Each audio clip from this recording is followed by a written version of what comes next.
You're really clueless, aren't you? The inheritance, the inheritance. Hurry up and hand it over. As soon as she entered the front door, my sister-in-law barged in and started talking nonstop, clearly in a good mood. We were never close, so why now?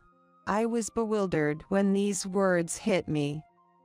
If it weren't for Mike's inheritance, I wouldn't come near this gloomy place.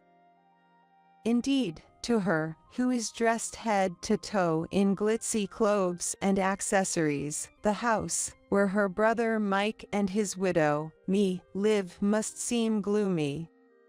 However, I fought my sister-in-law, who wouldn't even pay respects to the deceased Mike's altar, and brought up the inheritance while standing at the entrance, was much more insidious. This attitude of hers was not something new. She was arrogant about her looks and often harsh towards my gentle husband. I heard from my husband that she changed her tune dramatically and became ingratiating once he started succeeding and earning a substantial income. I was utterly appalled by her coldness. She barely visited him during his repeated hospital stays due to chronic illness, and didn't shed a single tear at the funeral. I had decided to cut ties with her, but the greedy sister-in-law would not allow that. Come on, I don't have all day. Hurry up, you must be busy, right? The sister-in-law, with her eyes sparkling childishly, was convinced she would receive the inheritance without a doubt. But I hold something that will distort that expression of hers. It's the last words from my late husband. This will explain everything. I am Sally. Widowed early in my mid-60s, I led a modest life, not growing taller than necessary. About a month ago, I lost my beloved husband. It was due to a worsening of a chronic illness that he had been dealing with for many years. My husband and I met and married when we were both in our 40s, so we didn't have any children. For 20 years, we supported each other, so the sense of loss at that time was significant. I even considered following him in death, wondering if there was any need to continue cooking for someone else since we had no children, but I lacked the courage, embarrassingly. Moreover, my late husband repeatedly told me, no matter what happens to me, don't get discouraged. You are an independent and wonderful woman. I couldn't ignore the words of my husband, now his last testament. Life changed drastically after my husband passed away. I was with him in the hospital at midnight, and right after, I was arranging the funeral, and everything proceeded smoothly. It was the only time I was saved from being sad or thinking about my husband in a daze.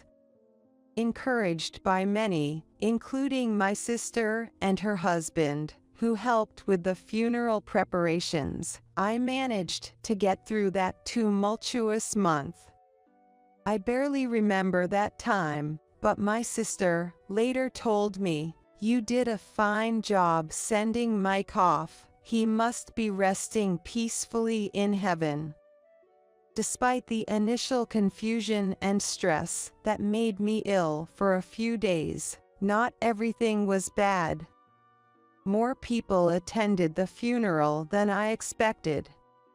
Since my husband had originally worked for a nationally known company and was an executive at its headquarters, I expected that many people I did not know would be there. Indeed, the people from the company who attended the ceremony spoke highly of my husband's good character, and even sent him off with tears in their eyes.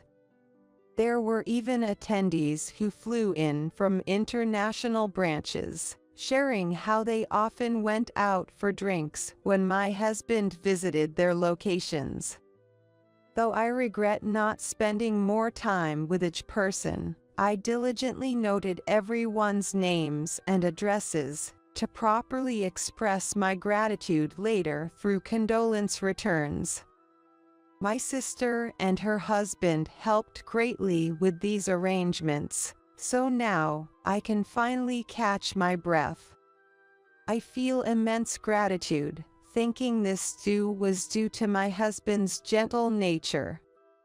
While I want to boast about being blessed with such a wonderful person, I sometimes wonder if that was always the case, particularly because of my sister-in-law. The presence of my husband's sister, my sister-in-law, was the cause of the problem. She's significantly younger than my husband. Compared to women her age, she's youthful in appearance and manner, making her somewhat famous in our neighborhood. She's aware of her beauty and seems to enjoy polishing it daily. Up to this point, there was no issue. She's 58, so not exactly young, and I can't help but think she shouldn't be wearing mini skirts and showing off her legs anymore, but that's not really for me to judge, so I don't worry about it. The problem is that she always finds a way to make snide remarks to me. I'm not as pretty as she is, nor do I have the enthusiasm for yoga or spa visits. Sally, you always look so dowdy. Aren't you embarrassed to be such a country bumpkin? Mike was wealthy, so why didn't he marry someone more beautiful? She greets me with such insults and scrutinizes everything I wear as if appraising its value. What's with using a no-name brand bag at your age? And those shoes. How long have you had them? You were wearing them the last time we met, weren't you?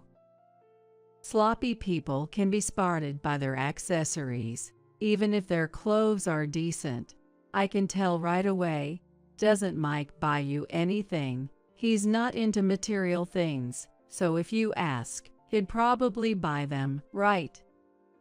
I have enough bags and shoes, though not as many as my sister-in-law. If she calls me sloppy, so be it, but I've always been someone who doesn't shop much. In fact, I make it a point to throw away something old whenever I buy something new, so my house is rather Spartan. On anniversaries and birthdays, when asked by my husband if I wanted anything, I would without hesitation plan a trip. To me, objects can be bought anytime, but memories are priceless and irreplaceable. Now that my husband is gone, I'm glad I continued making that choice. Every time my sister-in-law made a snide comment, I would hint at this belief, but she would just scoff. Mike wasn't much to look at either, so in that sense, you were a good match, right? But grabbing such a man to marry must mean you were after his money, weren't you? No matter the insult, she always concluded with this. This is what troubles me about her. She insists I married my husband for his money and spreads this among relatives. Indeed, there were many women who approached my husband with that intent. He wasn't into gambling or nightlife, his only hobby was fishing, so I vividly remember being surprised by his savings when we got married. But I never had the intention to live lavishly off it. At that time, I too had a 20-year career with my company and had a decent amount of savings, not as much as my husband, but substantial.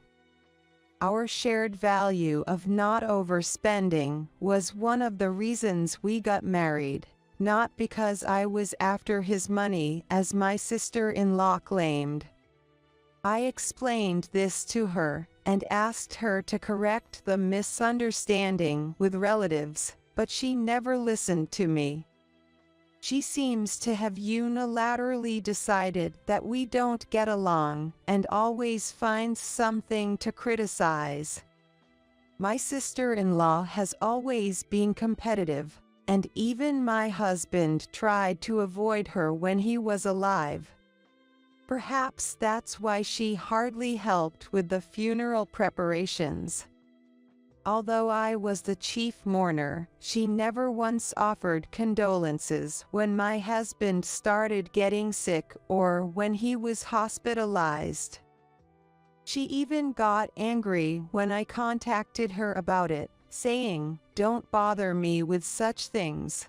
So I resolved never to tell her anything again, even in my heart. However, to avoid affecting my husband's condition, I pretended in front of him that his sister was concerned, telling him gentle lies. Ultimately, until his death, my sister-in-law never showed herself in front of my husband, and even at the wake, she acted as if she was reluctantly doing us a favor, like it was someone else's problem. Yet, the relatives around her would whisper, "She's been crying every day since she heard her brother was ill, almost losing her appetite and unable to shed tears. That's why she looks so drained. Maybe she didn't visit the hospital because she couldn't bear to see Mike in a weakened state." Hearing this, I was overwhelmed by an indescribable frustration, mixed with the shock of losing my husband, and I teared up right there. My sister-in-law, talked about as if she were a tragic heroine, looked too well-nourished to have lost her appetite, with no tear stains or swollen eyes. Despite telling me not to contact her, she acted meekly in front of the relatives. My sister, sensing my feelings, skillfully led me away. Otherwise, I might have lost my composure, yelled at the relatives. Realizing that my sister-in-law is selfish to the core, showing no respect even for the deceased, I resolved to limit any future interactions with her. I slowly sorted through my husband's belongings, balancing it with work and household tasks, while also healing emotionally. At first, every item of his that disappeared felt like erasing a memory, but I reminded myself that the memories with my husband were etched in my heart. While cherishing the time with those who occasionally visited the altar, I tried to regain my peaceful life. But, as expected, it was my sister-in-law who shattered this tranquility. She rang the doorbell and rattled the sliding door. "Sally, you're there, right? Your sister-in-law has come all this way, so open up." I never thought of her as my sister, but she yelled as if to make sure the neighbors heard. I was hanging laundry and couldn't pretend not to be home. "What were you doing? You made me wait so long. I almost got sunburned." As soon as I opened the door, before I could speak, she barged in, thrusting a fancy foreign brand shopping bag into my hands and starting to take off her shoes. "What's this all of a sudden?" I managed to ask, to which she dramatically sighed. "Look, I've been so busy and couldn't visit, right? I thought you might be feeling down, so I brought something nice." She snatched back the shopping bag she had handed me and began pulling out items while standing there. Jewelry, perfume, and fancy baked goods, none of which seemed appropriate for me. Did she really think I would be genuinely happy to receive these? Besides, my sister-in-law acted obnoxiously nice to me today. I know I've been harsh to you, Sally, but you were the wife chosen by my only brother. I didn't want his wealth to fall into the hands of a gold digger. But seeing you at the funeral, I realized you were different.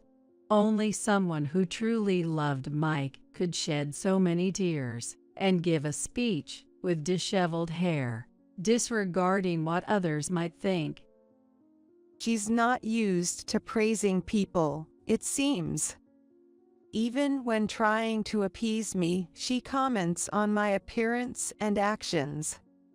However, the way she looked at me seemed almost respectful, as if meeting someone she admired, infused with a certain passion. Despite my confusion over her abruptly changed demeanor, she continued to shower me with compliments. Feeling increasingly suffocated by the presence of someone whose true thoughts were inscrutable, I gently said, "I'm sorry, but I haven't settled the estate yet. The house isn't in a state for visitors, so perhaps you could just pay your respects to Mike." Then, with her usual cold gaze, she looked at me and shouted, "You really are oblivious. Do you think I came here just to see your gloomy faces?" It's about the inheritance. Isn't that obvious? You shouldn't have to make me say it. Excuse me. Confused by my sister-in-law's demanding gesture, palms up as if waiting to receive something, I was at a loss. How long do you think I've waited? I have a pretty good idea of how much Mike earned, so I know roughly how much I should get from the inheritance. Even if you try to hoard it, Sally, it's futile. Hand it over now.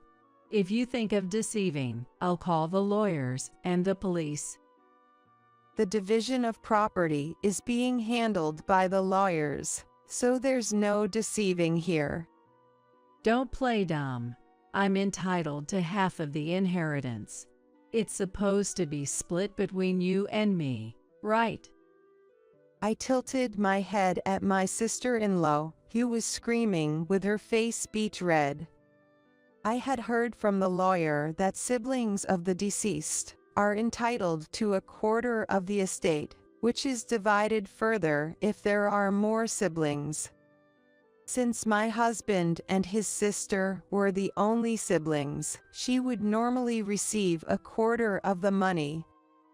However, my husband often spoke about this issue before he died, pondering what to do. No wonder, as his sister had mocked his looks since childhood, and along with their parents, who favored the beautiful sister, seemed to have bullied him. To prove them wrong, my husband studied hard, earned scholarships, worked part-time, attended a top-tier university, and secured a job at a major company, eventually becoming very successful. That was about all he shared about himself, indicating he must have had a tough life before. Indeed, anyone would be troubled by the thought of the estate passing to such a sister. I, having been consulted about this, urged that the final decision was his to make. I only learned of my husband's decision after he passed away. Unaware of all this, my sister-in-law changed her tone drastically. So you, just a wife, are going to take most of the inheritance. You're a money grubber too. I always thought it was suspicious, you marrying that plain man after turning 40. The only reason to spend a life with someone who has nothing but money is clear. Listening quietly, what about love? What about values? It's all just talk in the end. Give me half of my share right now, and I'll disappear, so hurry up. Her sweet words and gifts seemed aimed at wresting my inherited wealth. Given her constant antagonism, I had suspected some ulterior motive. Her loudly screaming at the entrance of the house, where my husband's altar stood, confirmed her extreme lack of morals. I wondered what my husband, listening quietly from heaven, would think, and told my sister-in-law to wait while I fetched a certain document. Her eyes lit up upon hearing this, saying things like, "You really are understanding, Sally," and "Let's go have some fancy French food with that money." I didn't respond to her pace, and brought the document from the back of the room to give to her. "Here, from Mike, this is for you." What I handed her was my husband's last letter, his will. Upon realizing this, she quickly unfolded the tri-folded paper and scanned through it. Her perfectly symmetrical eyebrows moved up and down, clearly showing her disturbance at the letter's content. What does this mean? I didn't know anything about this. Her ignorance was her own fault for never trying to see her brother. I almost spoke out, but she slumped down weakly, likely not to grasp my words. The will stated that my husband shall inherit all his property to me. As a final act of gratitude to his wife, who had supported him in every way, leading a peaceful and fulfilling life together, he dedicated everything he had to me, leaving behind a letter so passionately worded it was almost embarrassing to read aloud. Reading this, I felt a warm surge of emotion, realizing that even in illness, my husband had thought of me, even though the main goal was to leave not a penny to his sister. In the end, there was absolutely no money left for the sister-in-law. The answer was clear, but my sister-in-law, staring into space, muttered, "What does this mean?" With her face pale, she was unresponsive to anything I said, so I almost had to force her out of the door and quickly locked it behind her. Through the door's window glass, I could faintly see her shadow swaying from side to side, dragging her body away. I thought she wouldn't bother me after reading the will, but to my dismay, she called me the next afternoon. I never thought you were such a vile person, Sally. You deceived me so well. Even over the phone, I could feel the intensity of her fury, giving me chills. But I hadn't done anything wrong, and I didn't deserve to be called wicked by her. I was about to respond, but she cut me off. You think you've got the upper hand by pushing me down. Well, too bad, because you're about to see your face twist in agony. This is your punishment for angering me. I won't forgive you even if you beg. I vaguely understood she was talking about the inheritance, but I had no idea what she meant by me feeling pain or begging. Silenced by confusion, she mistook my silence for fear and began to laugh loudly. See, it's too late for apologies. I'd love to see you now, but I'm busy. I've just secured an appointment with my lawyer. She boasted as if victorious, but I couldn't understand why she needed to see a lawyer or why she was telling me this. Instead of bothering me, she should just stick to her usual activities like yoga or spa treatments, I thought absent-mindedly. Then she yelled, "Don't you get the situation? Talking to you just frustrates me, which is bad for my beauty." I'm not satisfied with the estate division, so I'm preparing to file a complaint. I don't know if you and Mike schemed alone, but a wife taking all the inheritance is unheard of. It's against the law. You can't just show Mike's will and expect me to shut up. You don't have a shred of conscience to use your sick husband just for your own gain. I have a right to my inheritance, and I'm going to claim it. Apparently, she believed I was plotting to monopolize the inheritance. Thinking I had influenced Mike to write the will, I couldn't stay silent. It's a waste of time for you. Mike personally handed that will to the lawyer. I only read it afterward, and I couldn't have tampered with it. Also, the lawyer said, you have no claim to the inheritance. So, I think it's best you don't bother, as they won't take your case seriously. Her voice grew louder, possibly infuriated by my calm response. What's with that tone? You won't be so composed for long. Just keep sitting pretty. I'm serious. I've called several times since yesterday and finally got an appointment. The lawyer must recognize my determination. They're on my side and can even get me compensation from you. With a villain-like line, remember this, she hung up the phone. I couldn't fathom why she called, as she wouldn't have listened to anything I said. Perhaps she thought the mention of a lawyer would unsettle me. Far from reflecting on not receiving a penny from her brother, she was determined to take it by any means, which was almost refreshing. Months passed without incident, and I managed to tidy up my husband's cluttered study. Gradually packing up, I left our home filled with memories of my husband.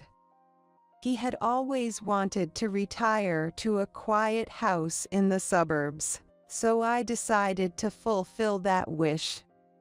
I sold the house and land we lived in, and used the proceeds as a down payment to move to the area where my sister and her husband live.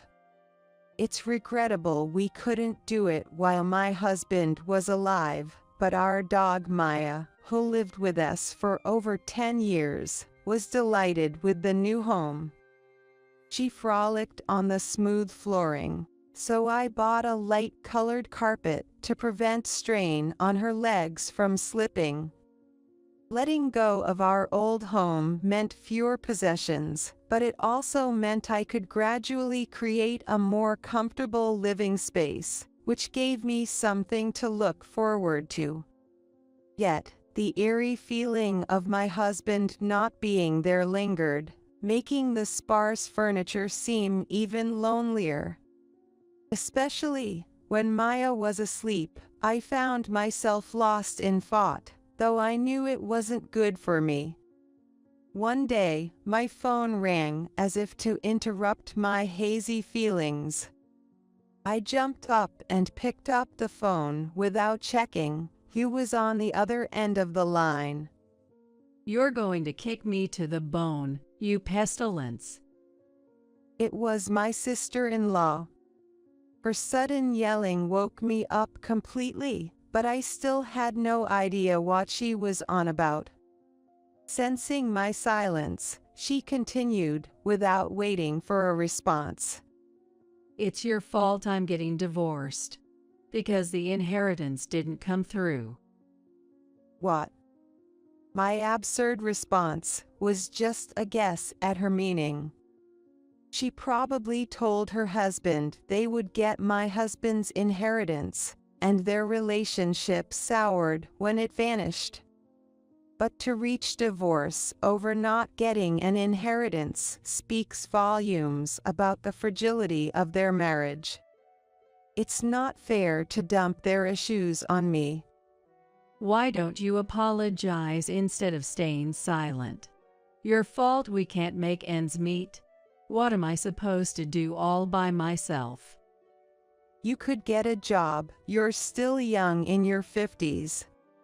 She fell silent after my calm reply. Maybe she was irritated by the words just work, or maybe she was caught up in the term in her 50s. Whatever the case, my sister-in-law needs to get her feet on the ground and accept reality. If you lived on your husband's salary, you shouldn't need the inheritance. Why the divorce? He was after Mike's wealth from the start. He said, "If we're not getting your brother's inheritance, you're useless to me. You're just a woman with good looks and money, decades spent together, all for nothing. I want my time back." It was an intense argument. Why should I be the one getting yelled at? He's the pitiful one, earning so little. I want my time back. I only met my sister-in-law's husband when they got engaged, and then at holiday family gatherings. Like her, he favored flashy brands and luxury cars, giving off a frivolous impression. Her comment about his low salary suggests they probably both relied on approaching others for money. They surely had no savings and must have been living off my brother-in-law's income. Given the luxury items both my sister-in-law and her husband flaunted, they had no right to complain, having indulged themselves with his money. He married her out of selfishness and a penchant for extravagance, so it was all his own doing. I even got turned away by the lawyer I consulted, who confirmed there was no inheritance for me. Everyone's against me, but you're the one I can't forgive. If you hadn't been around, none of this would have happened. My sister-in-law apparently went to her lawyer, even though I had called to stop her. As I said, it was a wasted opportunity and a red herring. "Sally, you must have brainwashed my husband, right? He said he should have married someone like you. Why does your name come up in his words? You must have been seducing him behind my back." How does that even make sense? I don't even have your husband's contact information. Lies. My husband has never praised a plain woman like you before. You must have seduced him and had an affair. Confess, and I might forgive you if you give me the inheritance. How? This conversation is pointless. Overwhelmed by her absurd accusations, I ended the call. The house was already being demolished, and the land was sold, so her showing up would be futile. I hadn't shared my new address, so our chances of meeting were nearly non-existent. I immediately set up a call block, deciding to live peacefully from now on. About 6 months passed, and I adapted to life with my dog, Maya. I dined out once or twice a month with my sister and her husband, enjoying my days. Sometimes we ate in the room with my husband's altar, which he probably appreciated. Thanks to regular health checks, my recent medical exam showed no issues, and local shops provided convenience, leaving me with little worry. The only concern was a call from the social services a few months back. Divorced and broke, my sister-in-law had applied for welfare. However, officials stated she couldn't receive it if she had family to assist, but relatives who once flattered her unanimously refused to help. Her lavish past was well known, leading to her isolation from family. Social services then contacted me, but given her past actions and motives, I felt no obligation to help. I don't care if she was on good terms with my husband before he died, but since she and her ex-husband joined forces and slipped up together, only looking for money, and did not even behave properly at the funeral, I have no right to do anything about it now. I hope that she will reflect on her actions and live her life, since she herself became addicted to money, even though she had always said that I was just after money. I don't know what happened after that. According to rumors, my sister-in-law got into trouble at the job she finally found and resigned in a flash. The neighbors of the house where my sister-in-law was living found out that her ex-husband was no longer around and moved out. When they found out about the mature divorce, which could be taken as a lie or a truth, no one around me knew how my sister-in-law was living or where she was, and I gradually forgot about her because I myself was not interested. Having regained peace of mind, I spent more time with Maya than ever before. Maya, who had always been quiet like my husband, stopped barking as she got older, and I was worried about her.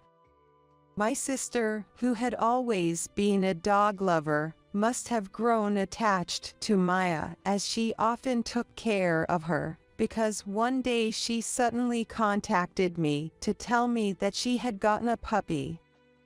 I excitedly went to my sister and her husband's house, and was greeted by him. Immediately, Maya's eyes lit up as she walked up to the puppy and looked at it with delight as it bounced around. I watched the scene with a smile on my face, hoping he would become a good friend to Maya. Don't splurge with your son's money. Poor old folks, just go home. During a vacation to celebrate my 60th birthday, Karen hurled these unbelievable words at my husband and me. My anger reached its peak when I heard what she said. "Shall we go home then?" Yeah. She probably didn't think we would actually leave. Leaving a bewildered Karen behind, we decided to go back home, leaving her in a foreign land. We are going to show her hell. My name is Alice Howard. I am a housewife who turned 60 this year. My husband and I, married for 30 years, were invited by our son Tommy to go on a trip to Maldives. Mom and Dad, I never got to do anything parent-honoring for you. This is just a small token of my gratitude. Let's go together. No holding back. I have 6 children, and Tommy, as the eldest son, has been supporting us. I worked part-time until our 4th child was born, spending my days overrun with childcare and housework, with just a few minutes to myself each day. Of course, there was never any time alone, and I can't even remember having a fun coffee time with friends since the kids came along. During this time, our son Tommy, since starting elementary school, took the initiative to help me and also took care of his siblings. With my husband busy as a company employee, Tommy's support was invaluable to me. I felt an immense gratitude towards him. As the hectic days went by, Tommy grew up, got married, and left the house, followed by the other children moving out for marriage or to the big city. It was just my husband and me left at home. While reminiscing about those noisy days, enjoying coffee with my now retired husband, Tommy came home for a visit after a long time.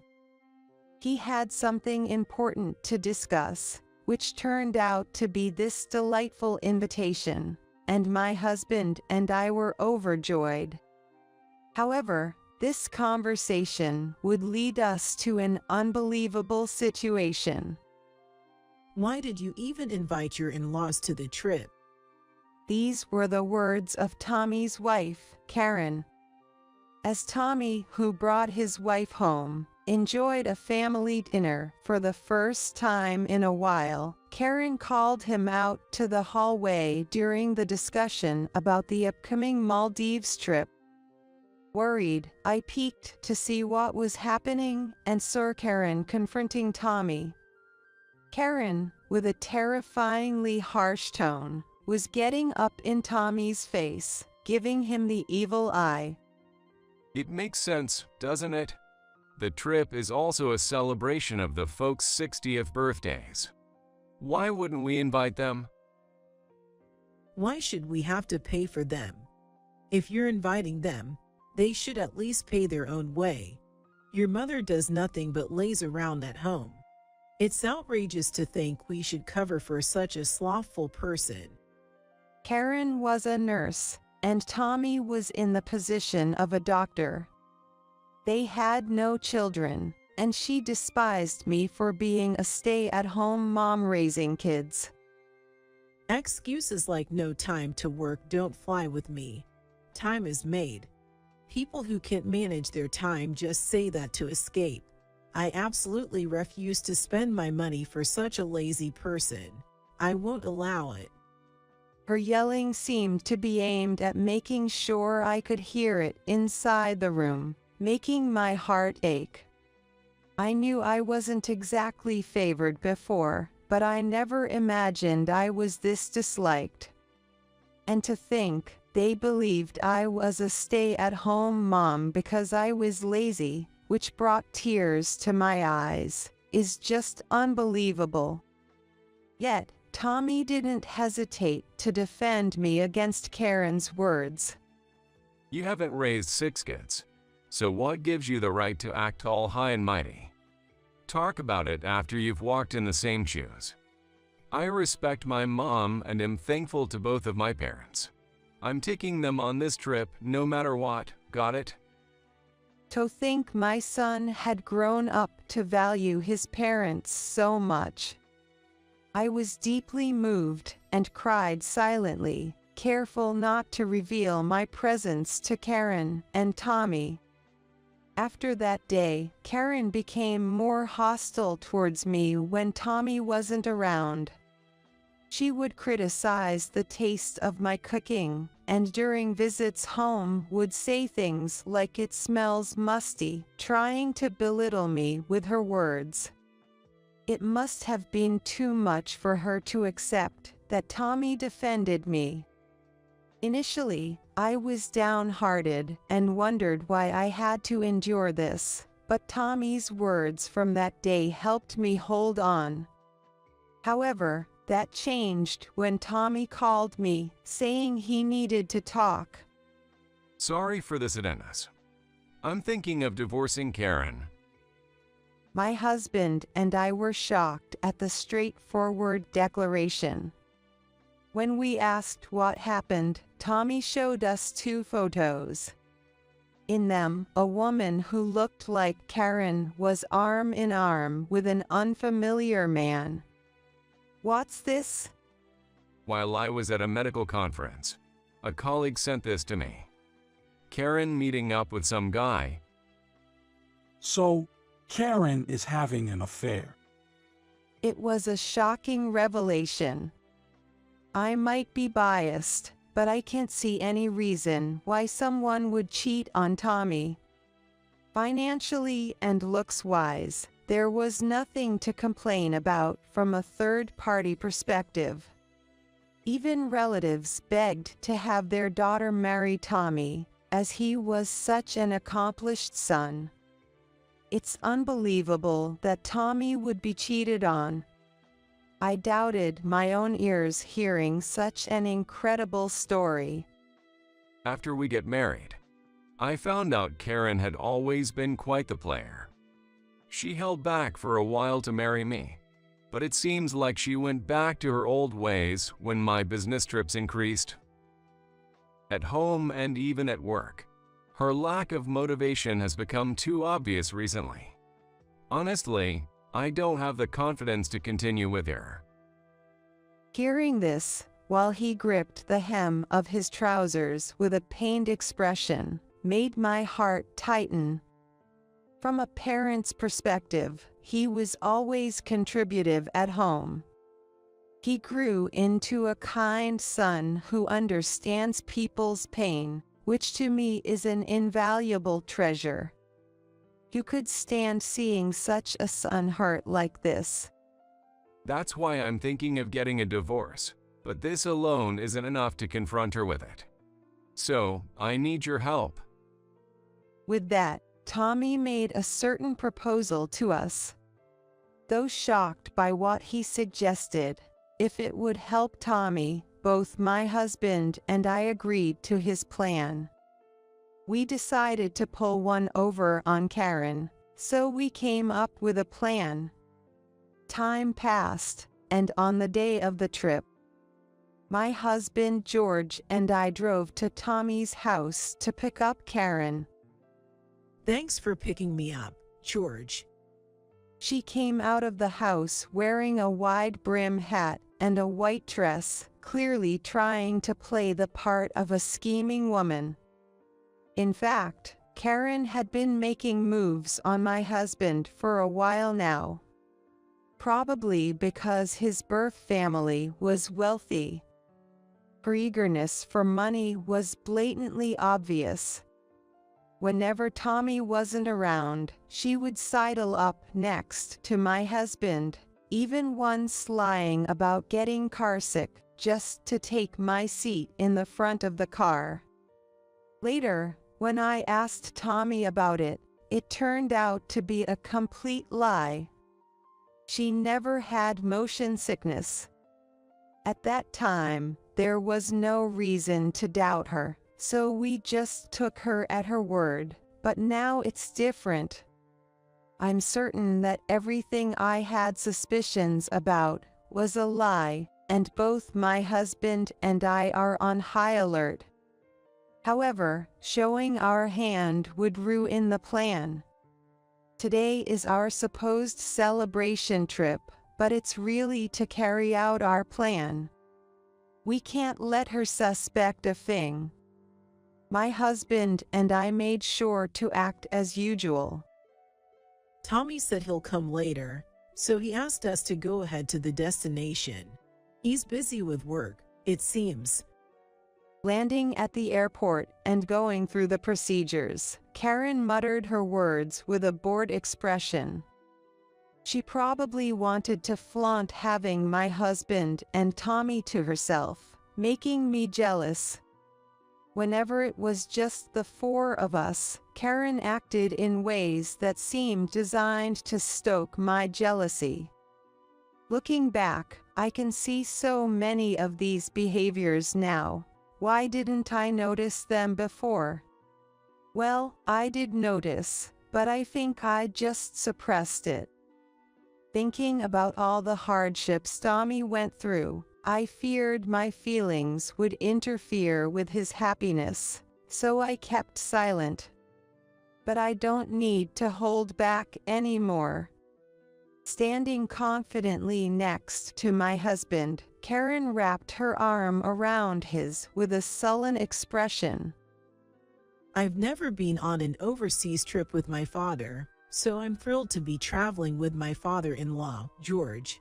You're making up for the memories I couldn't have with my father. With a cackling laugh that seemed almost cartoonish, she flaunted a smug smile at me, then clung to my husband's arm, pushing her chest against him. My husband looked more annoyed than pleased by her actions, but Karen seemed oblivious to his discomfort. She was eagerly watching to see how I would react. But I maintained a firm demeanor, silently pleading with my husband to endure it, as we finished the boarding process. We boarded the plane with a tense atmosphere. And soon, in a far-off foreign land, she would face her comeuppance. After a long journey, we arrived at Vienna International Airport, greeted by cheerful flight attendants. Tommy was supposed to guide us, but he was absent due to work.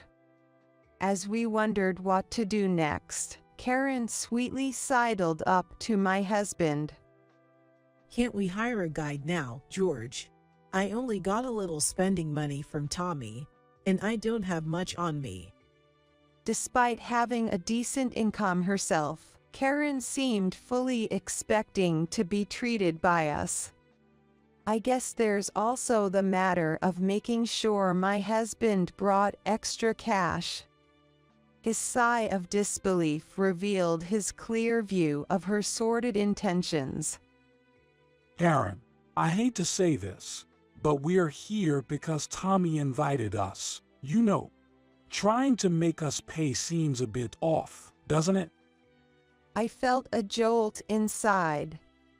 He sounded like a grumpy old man laying on a guilt trip.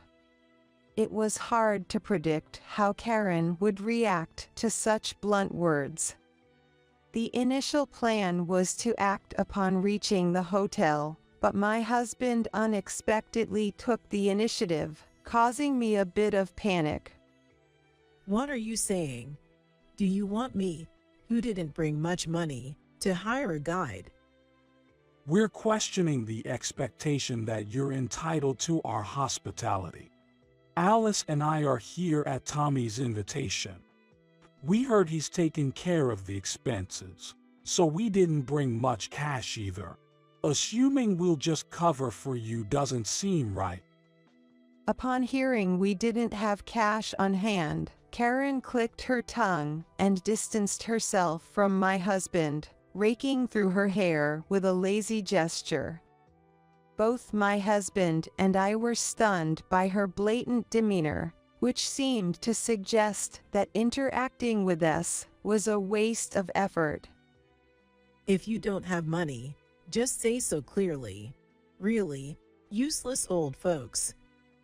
Karen's voice was loud enough to be clearly heard. At that moment, when she revealed her true colors, my husband and I exchanged glances and proceeded with our plan. Hey, Karen, that's no way to talk. We're just stating the plain truth. A lecture from both of you. I don't need that. Acting like it's natural for me to treat you, but you're relying on Tommy's money for this trip, too. Thinking you wouldn't have to spend a penny because you're being celebrated, right? You're no different, so I don't want your high and mighty lectures. Looks like she's done pretending to be nice to us. She suddenly changed her attitude, stood arrogantly, looked down on my husband and me, and said something condescending in a mocking tone. Don't live it up on your son's dime. Poor old folks, just go home. At her words, my anger peaked. Shall we go home then? Yeah. Without taking the bait, I calmly spoke to my husband, but then Karen, flustered, interjected. Talking big when you don't even have a return ticket. What's the point? That's hilarious. Actually, she had only been given the one-way ticket by Tommy. She was explicitly told to be prone to losing things and is unreliable by Tommy, so she reluctantly settled for a one-way ticket, only to find out she couldn't return to the US without him. She ended up in a situation. But we are supposed to be unaware of her situation. If we were to find out about this pathetic situation, it would undermine her dignity. That's probably why all she could muster were these tough words. However, we already knew the story from Tommy. And we had already received something from him. No return ticket. What made you say that? I then pulled out the return plane tickets, including my husband's. Karen was dumbfounded. Speechless, her mouth agape. We do have our return tickets, you know. Why do you guys have tickets? Why? It's normal to hold on to your own ticket, right? Or what? Don't tell me you didn't get a return ticket from Tommy. I couldn't help but stare at her, showing that Tommy trusted us more than her, a sweet revenge for all the taunts. Even for someone like me, a stay-at-home mom she looked down upon, to mock her over such a trivial matter must be unbearable for her pride. While feeling somewhat petty, considering everything up to now, this was nothing. If anything, it was not enough. Watching her turn red with rage, I felt a sense of satisfaction. No way. Just go home already. Just seeing your faces irritates me. Her retort, almost like sour grapes, secretly had me holding back laughter. The sight of Karen retreating in frustration was incredibly satisfying. She had mocked others enough. Let her fully taste the misfortune. With that in mind, my husband and I decided to wander around the airport area until our flight back. After leaving Karen behind and returning to the US swiftly, we met up with Tommy at a cafe near the airport, as planned. Seeing us back, Tommy greeted us with a wry smile.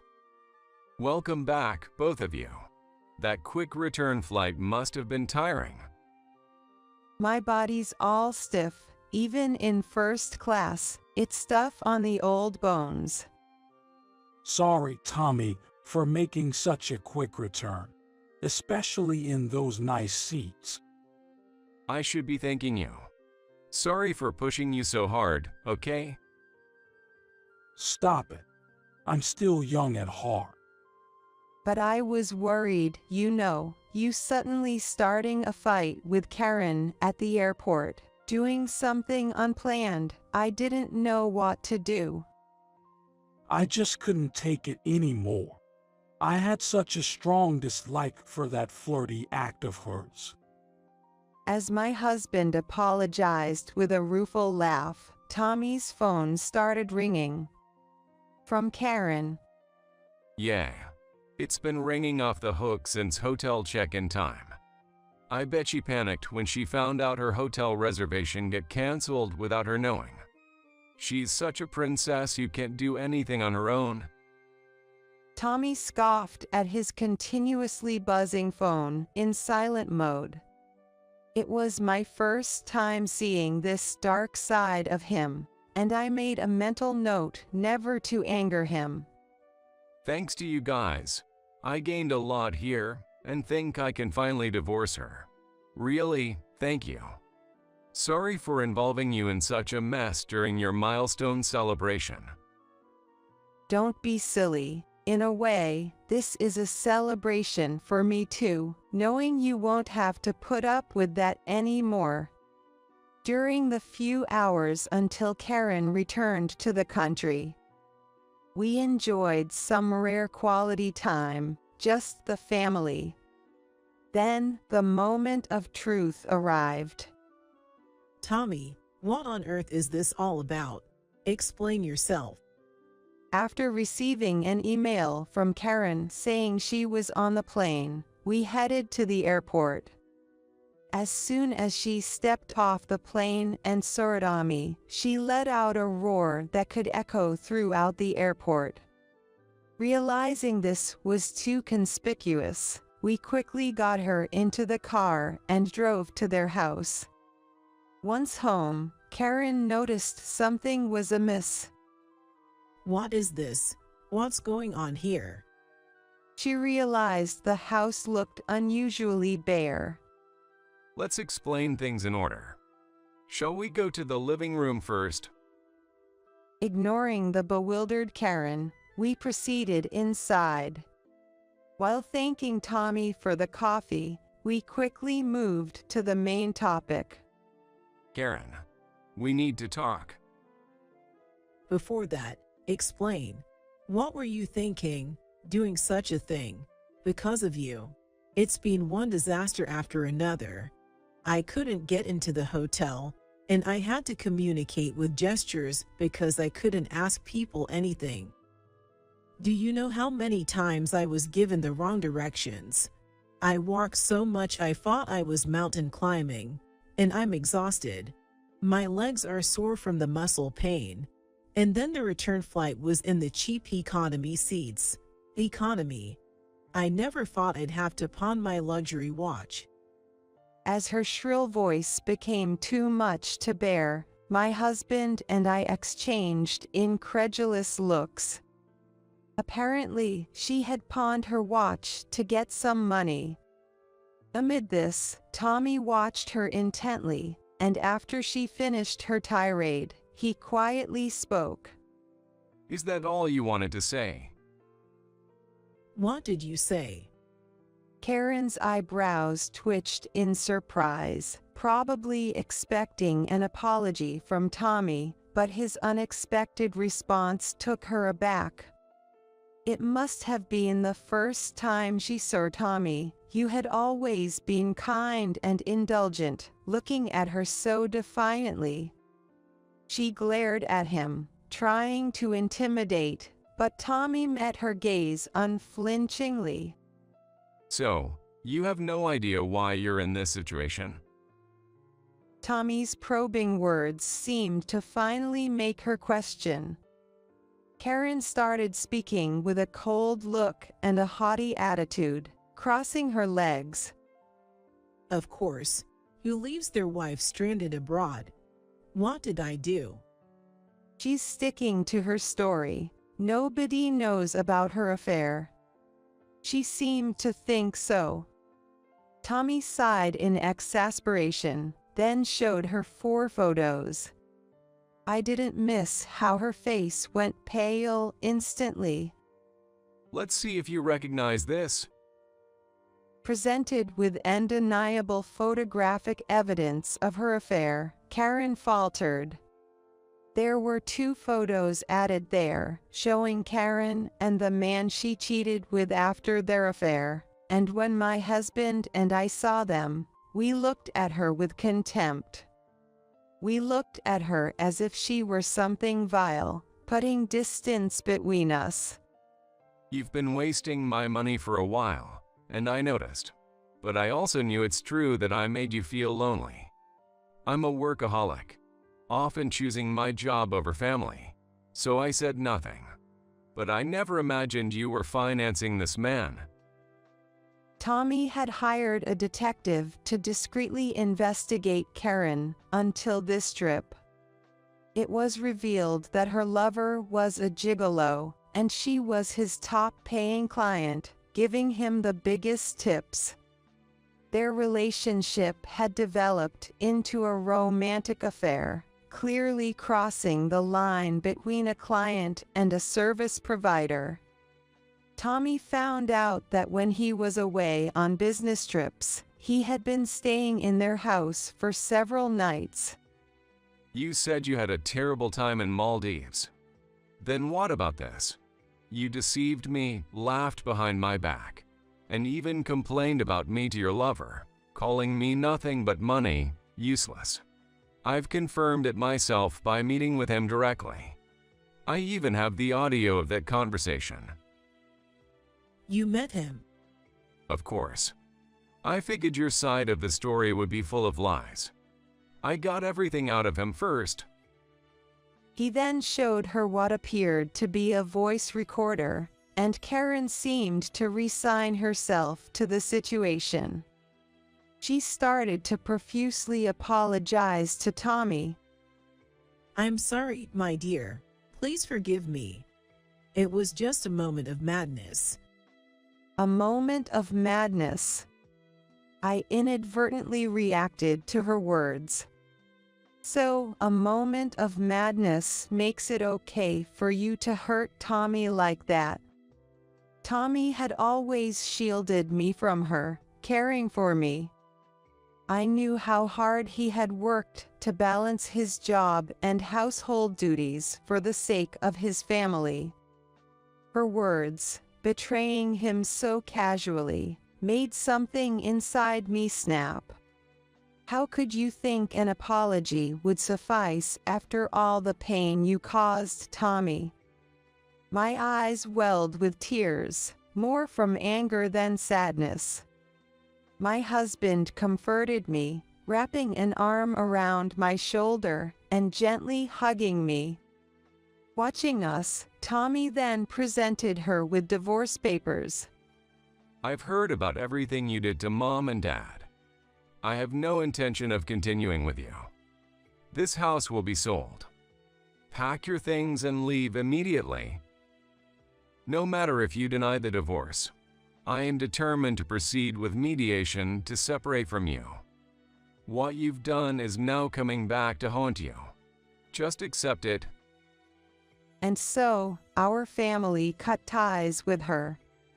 Even afterward, Karen kept pleading with Tommy, but he had run out of patience and coldly rebuffed her, finding her cries annoying, and decided to move back to our home until the divorce was finalized. The emptiness of their house was due to Tommy having movers transfer his belongings back to our place. Seeing everything being efficiently handled, I was impressed by how sharp he always was. As Tommy predicted, the divorce proceedings went to mediation. Karen, who had repeatedly denied wanting a divorce, couldn't escape it after photos of her affair and the lover's testimony came to light.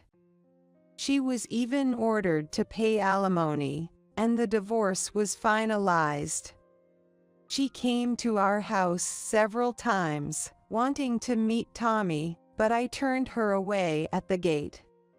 While apologizing for her disrespect towards me, she begged to speak to Tommy. However, I was furious. Stop taking us for granted. I will never forget what you've done, no matter what. Don't ever show your face to our family again. With that, I called the police, and after that, she never appeared before us again. Finally, we regained our peaceful days. Thanks to Tommy's arrangement, we were able to redo our 60th birthday celebration.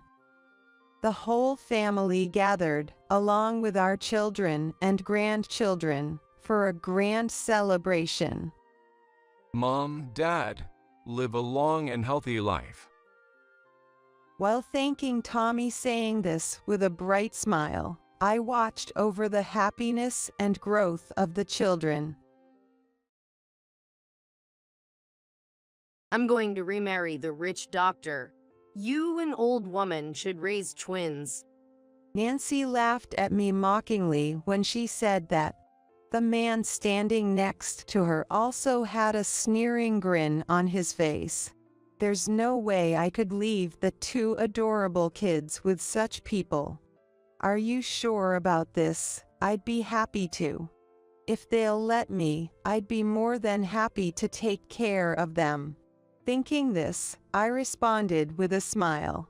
But please never show your face to me and children again. Yes, that's fine. I'm not interested in my kids. Nancy went out laughing. As I glared at her back, that winds ran up to me. Can we stay here? Yes, of course. Let's live with Grandma from today on. Yeah. We want to live with Grandma. It's unbelievable that anyone wouldn't want such adorable twins. Hugging them, I vowed to make them happy. Then, in the blink of an eye, 15 years passed. Living a peaceful, retired life, that person came to see me again. Hey, give me my twins back. I am Susan Johnson, a 60-year-old housewife working in a factory. I have a son, Michael, and a husband who passed away a few years ago. My husband's family has been running the factory for generations, and that's where we met. When I was working diligently, he approached me and, We fell in love very quickly. After dating for a few years, we got married. Then I gave birth to Michael. My dream is to take over Dad's factory when I grow up. So, I want to learn everything I can. Michael said he inherited my husband's kindness and my earnestness, and I think he grew up to be a wonderful kid. Having been around the factory since he was young, Michael was well liked by everyone there. After I graduate from high school, I want to work at the factory. What are you saying? Michael respected everyone at the factory and even wanted to start working right after high school. However, our factory is large and has contracts with many major companies, so we're doing well financially. And Michael is smart enough to aim for a top university. As his parents, we hoped he would go to university. We really think you should go to university, given the chance. No, I want to start working at the factory as soon as possible. No matter how much we tried to persuade him, Michael was steadfast. It was quite troubling. Then, someone else convinced Michael. You should go to university, Michael. It was John Miller, who started working at our factory right after graduating from high school. He was close in age to Michael, and they spent a lot of time together. Learn what I couldn't teach you. Make this factory even bigger, and make its name known worldwide. John's words had an impact, and Michael listened. And then, he successfully went on to university. Michael, having studied business in university, used his knowledge to secure new contracts and further expand the factory's success. We believed we could continue to live happily, managing the factory together. We believed so, but just then, my husband fell ill suddenly. He collapsed at the factory and never regained consciousness, passing away shortly after. From now on, I'll protect both the factory and Mom. While everyone was engulfed in sadness, Michael, who had grown up, supported me and managed the factory well. Now, Michael is married and the father of twin girls, Maria and Millie. Hello, Grandma. Grandma, we're here to see you. You both made it. Good to see you. Take your time and relax. The twins were very lovely. Maria, the older sister, was serious, while Millie, the younger, was kind.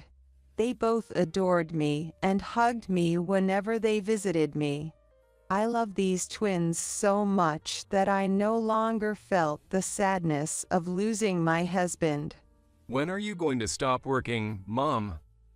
I plan to work as long as I can. I don't want to be a burden to you in the future. Therefore, I was working in the factory.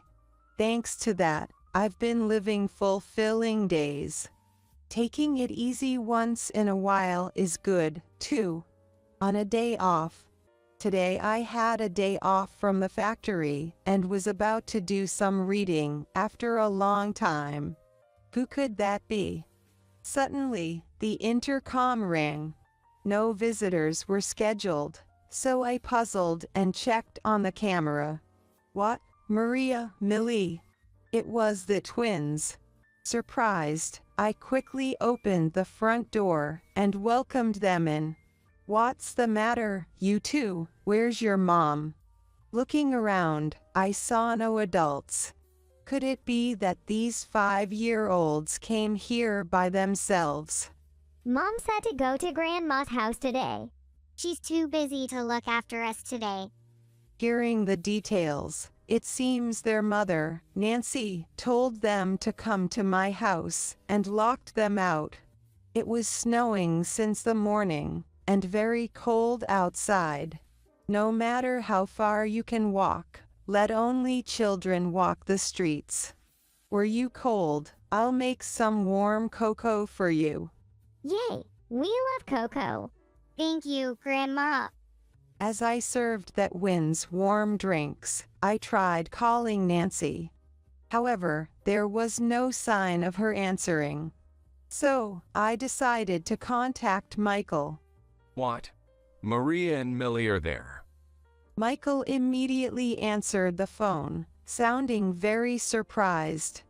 He had been on a business trip since last week and was not home. He was due back today, but even if he hurried, he wouldn't arrive until the evening.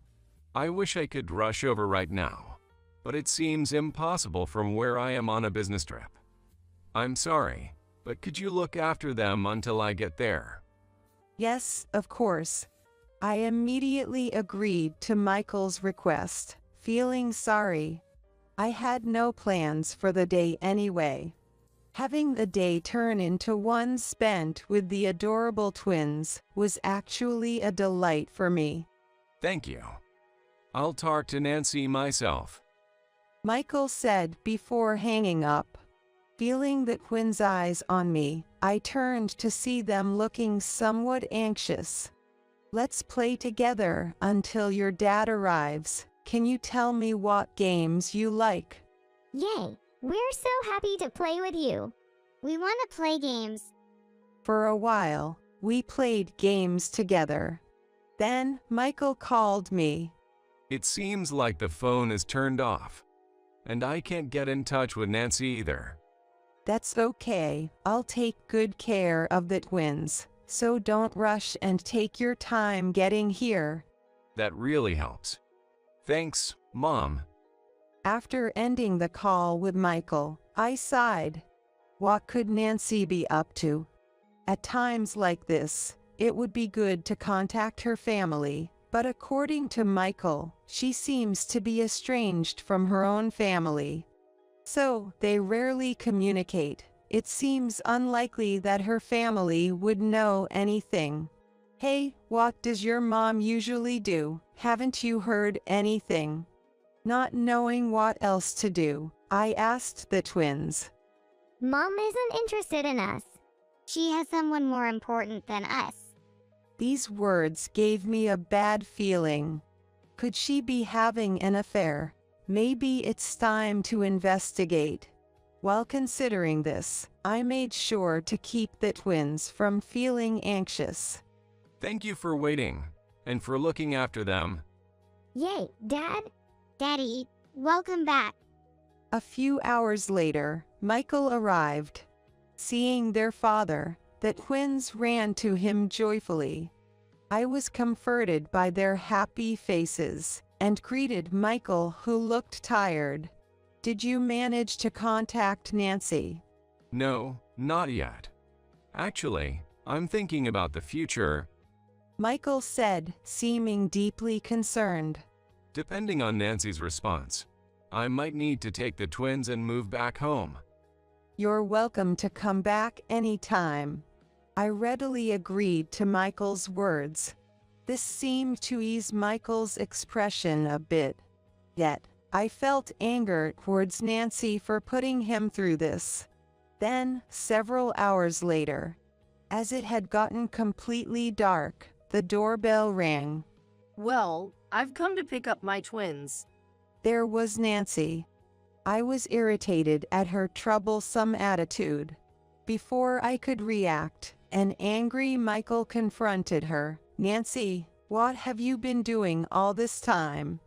Clearly, she hadn't expected Michael to be there. Her eyes widening in surprise. Why is Michael here? Just answer my question. I was called out by some mom friends and was meeting with them. Nancy responded reluctantly under Michael's questioning. Then why didn't you contact us? My phone battery died. Nancy dodged Michael's probing with evasive excuses. Michael sighed deeply at her responses. Sorry for the trouble. Let's go home. Michael apologized to me and took the unhappy twins back home. The next day, Oh, how unusual. I was a bit surprised when I received a call from Nancy and answered the phone. Listen, Susan, because of your unnecessary meddling, Michael scolded me. What? If you had just silently taken care of the twins, there would have been no problem. Nancy complained without letting me get a word in. I was momentarily taken aback, but then responded. First of all, isn't it your fault for locking out the twins? And at least give me a heads up next time. It was good that I happened to be home this time, but if I had plans and was out, those kids could have been freezing under the cold sky. What are you talking back to me? This is why I can't stand old women. Nancy retorted and hung up the phone. What is she thinking? I sighed, frustrated with Nancy's attitude. Then the phone rang again, and it was John's name on the display. I went on a trip and wanted to give you a souvenir. Do you have time later? That's lovely. I have time, so please come over whenever. John has always been fond of me, like his mother. He started working at our factory after his parents died in a car accident when he was in high school. Since his parents were my colleagues, I've been looking out for him.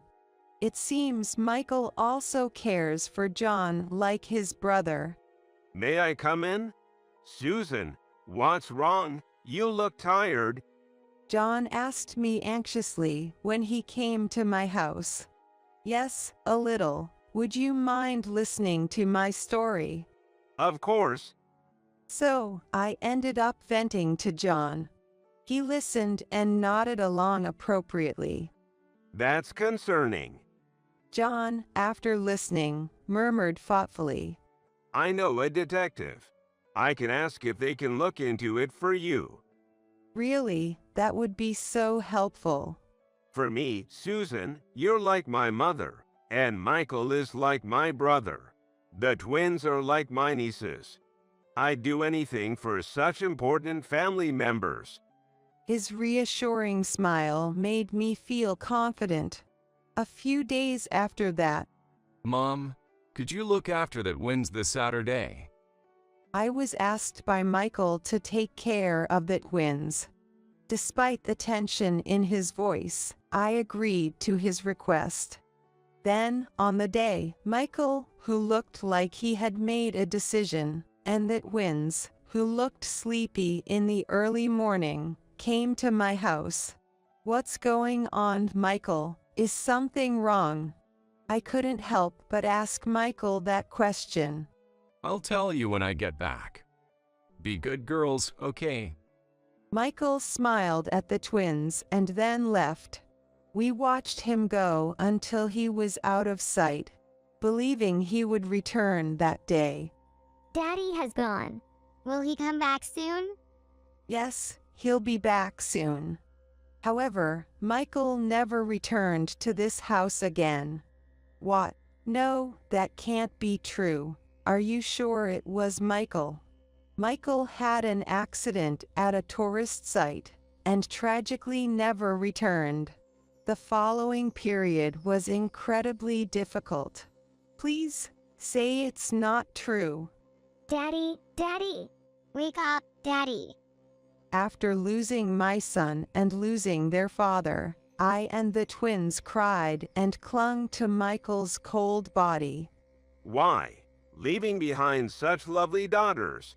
It's too soon. John supported us through this time and helped with all the arrangements. The factory staff rushed over immediately, comforting our family, but What is she doing? Her husband has just died. amidst this, Nancy was nowhere to be seen. Even after the funeral, she made no contact and disappeared. Maybe it's better she's not here. I felt indignation at her actions. But without her around, at least I wouldn't have to deal with her disrespectful behavior. While thinking this, I cared for the crying twins, unable to recover. Who could that be? Just when things had finally calmed down a bit, the intercom rang, and I checked the camera, and it was Nancy. Nancy, where have you been all this? Oh, hi there. Long time no see. Angered, I opened the door to find Nancy and a flashy dressed man standing there. That's when I realized my bad feeling was right, and my anger turned to cold calmness. What do you want now, and how dare you show your face here? Well, scary. Oh, this is my boyfriend. He's a doctor and rich. She didn't mind my cold attitude at all. Nancy boasted about the man with her, smirking in a vulgar manner. Were you cheating on Michael? It's not cheating. He's the one I really love. Nancy said, laughing with the man beside her. So, I have a favor to ask of you, Susan. What is it? The twins are in the way of my remarriage, so I don't need them. Can you take them in? I was furious at her words. What did she just say? Did she say she doesn't want her daughters? I fell silent in an instant. And she went on to say to me, I'm going to remarry the rich doctor. You, an old woman, should raise twins. Nancy laughed at me mockingly when she said that. The man next to her also smirked and pleasantly. I couldn't possibly leave the two adorable children with such people. Are you sure? I'd be delighted. If I can take care of them, I'd gladly do so. Thinking this, I responded with a smile. But please, never show your face to me and children again. Fine by me. I'm not interested in my kids. Nancy went out laughing. As I glared at her back, the twins ran to me. Can we stay here? Yes, of course. Let's start living with Grandma from today. Yeah. We want to live with Grandma. It's unimaginable that such adorable twins are unwanted. Hugging them tightly, I vowed to make them happy. Grandma, we'll come back home early today. We'll make dinner, so just wait for us. All right, I'll be waiting. Then, in what seemed like the blink of an eye, 15 years passed. Having retired, I would see off the twins as they energetically set off. We had completely recovered from our past sorrows and were living a normal life. So, what shall we do today? Living such a peaceful, retired life, I was visited by someone. Now an elderly lady, I was spending my days leisurely. The doorbell rang loudly. Who could it be? Open up. You have the two of them inside, right? When I asked a visitor through the camera, the person yelled without answering. Seemed like a woman, but unfamiliar. While pondering who it could be. Hey, give me back my twins. Hearing this, I finally realized that the woman was Nancy. She had aged and changed so much over these 15 years that I genuinely didn't recognize her. This is too much for me to handle alone. I murmured to myself and contacted some people. They arrived within minutes and surrounded her. What are you doing here now? John was the first to shout. He was glaring at Nancy with anger. What do you mean what? I came to take back my daughters. Intimidated by John's intensity and the crowd, Nancy still shouted defiantly. They are my children, so give them back to me. Her outcry had a reason. She must have seen them on TV. In fact, the twins have become quite sought after on TV. Maria as a popular singer, and Millie as a talented actress. These two are set to co-star soon, and were recently featured as beautiful twins. Nancy likely showed up after seeing this. What about that rich doctor? I asked Nancy. She contorted her face in ugliness. I dumped that guy long ago. While shouting, she began to explain the situation, even though no one had asked. The man she brought that day was not a doctor but a con artist. Actually, it was his brother who was the real doctor. That man was after Michael's wealth. The man approached Nancy for the money of Michael, who runs a large factory. After Michael's death, Nancy, who received the inheritance, and her boyfriend, who had amassed money by deceiving many women, lived extravagantly for a while. But eventually, his actions came to light, and he was arrested. In addition, the boyfriend was caught using his brother's name, and his brother got angry and disowned him. Nancy, having abandoned her destitute boyfriend, shamelessly returned to our home. They were my daughters from the start, so I will take them back. That's out of the question. That's right. We won't let you touch our beloved girls. John exclaimed, and everyone from the factory echoed in agreement. Indeed, the twins were precious children raised by all of us at the factory.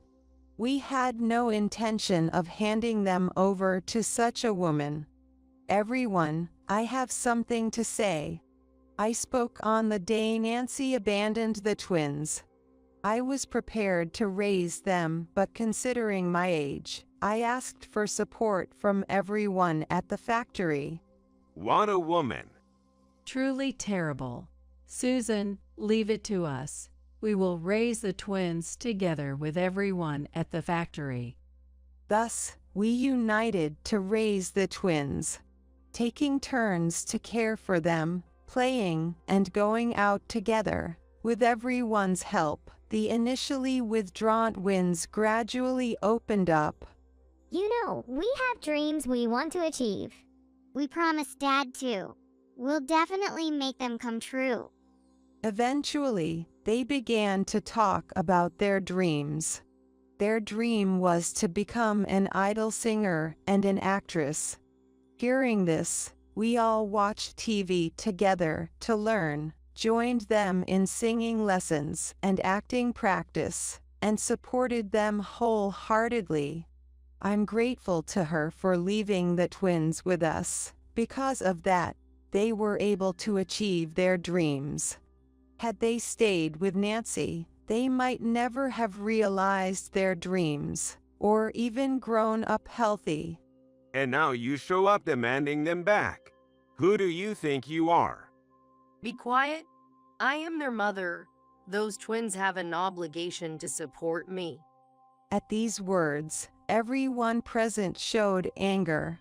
Which mouth dares to call itself mother? It was at that moment. Whose mother? We don't have an ugly mother like you. It was then that a voice was heard. When everyone turned to look, they saw the twins with expressions of disgust. Maria, Millie, it's been a while, my girls. You've both grown up to be so beautiful. Nancy approached the twins with a broad smile, but the twins responded with increasingly displeased expressions. And who's my mother? You treated us like nuisances and locked us out in the cold, didn't you?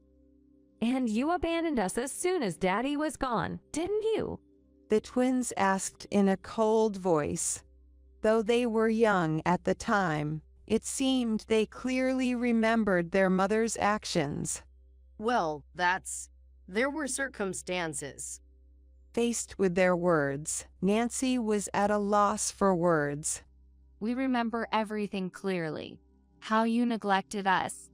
You betrayed Daddy, and you were the reason Daddy is no longer here. At these words, Nancy's eyes widened. Michael had long been aware of her infidelity, and on that day, Michael ambushed Nancy and her partner during their affair trip at the tourist site and confronted her. Nancy made excuses even then. I'll divorce you and take a hefty alimony. Disgusted with her, Michael attempted to leave. However, panicked by the mention of alimony, the two tried to stop him by grabbing his arm. Michael shook them off, lost his balance, and stumbled into the roadway, where he was tragically hit by a truck. How did you know? Nancy, trembling, muttered upon hearing the truth about what happened 15 years ago from the twins. I was the one who investigated it. It was John who responded to her. He had desperately searched for evidence to avenge his brother. He managed to find a witness and uncovered the truth through sheer persistence. Normally, this information should have been reported to the police. But by then, the investigation had already been concluded, and without concrete evidence, there was only the witness's testimony. We had no intention of involving ourselves with Nancy anymore and chose to remain silent. We will never forgive you, and we certainly don't want to support you. If you still insist on taking us back, then pay all the back child support you owe. Nancy appeared flustered by these words. We felt joy seeing how much the twins had grown. What will you do? Or should we call the police to take you away? At the twins' pressure, Nancy exclaimed, "You must be joking," and fled. The factory workers applauded the twins' courage and maturity. You've grown up so much. Oh well. We'll make sure to repay all the kindness we've received. At this, John's face looked like he was about to cry. He had protected and raised the twins like their father, stepping in for Michael. That's why he was probably as moved as I was. Oh, number John. Don't cry, it's embarrassing. I'm not crying yet. At John's response, laughter erupted once more. It was a warm and happy scene. Watching them, I too couldn't help but smile broadly. A few days after these events unfolded. By the way, that woman who was lamenting about being our mother was apparently arrested. I heard too. She tried to approach us again, and the police found her location. Oh dear. Listening to the twins talk about Nancy. Afterwards, it was revealed that she was an accomplice of her boyfriend, and she was apparently arrested by the police. While she had made it seem as if only her boyfriend was the fraudster, Nancy was also involved. She was engaged in a scheme similar to a honey trap, and the police were after her. Thanks to everyone at the factory acting that day, there were many witnesses. It was easy for the police to find her. The incident was reported by someone who witnessed the events of that day, leading to a detailed investigation and resulting in Nancy being sent to prison. She won't be out for a long time. That's good. With the police handling it, we can focus on the shooting. That's right. Definitely watch us, Grandma. What's more, she could do this. She might claim to be the mother of the beautiful twins once she's released. However, that will only backfire on her. Of course, I'll watch. It's your crowning achievement. The project they were filming was about their life story. Losing their father at 5, abandoned by their mother, and raised by the factory workers where their grandmother worked. Their journey from that adversity to success would be depicted. Thus, the more Nancy claimed to be their mother, the more she would be despised by those around her. She brought it upon herself. Let her thoroughly experience the hell she's created. That's right. And with the broadcast, the factory will gain even more popularity. We'll need John to work harder. Currently, John, who took over after Michael, is managing the factory. I will protect everything. He said this and continues to protect us even now.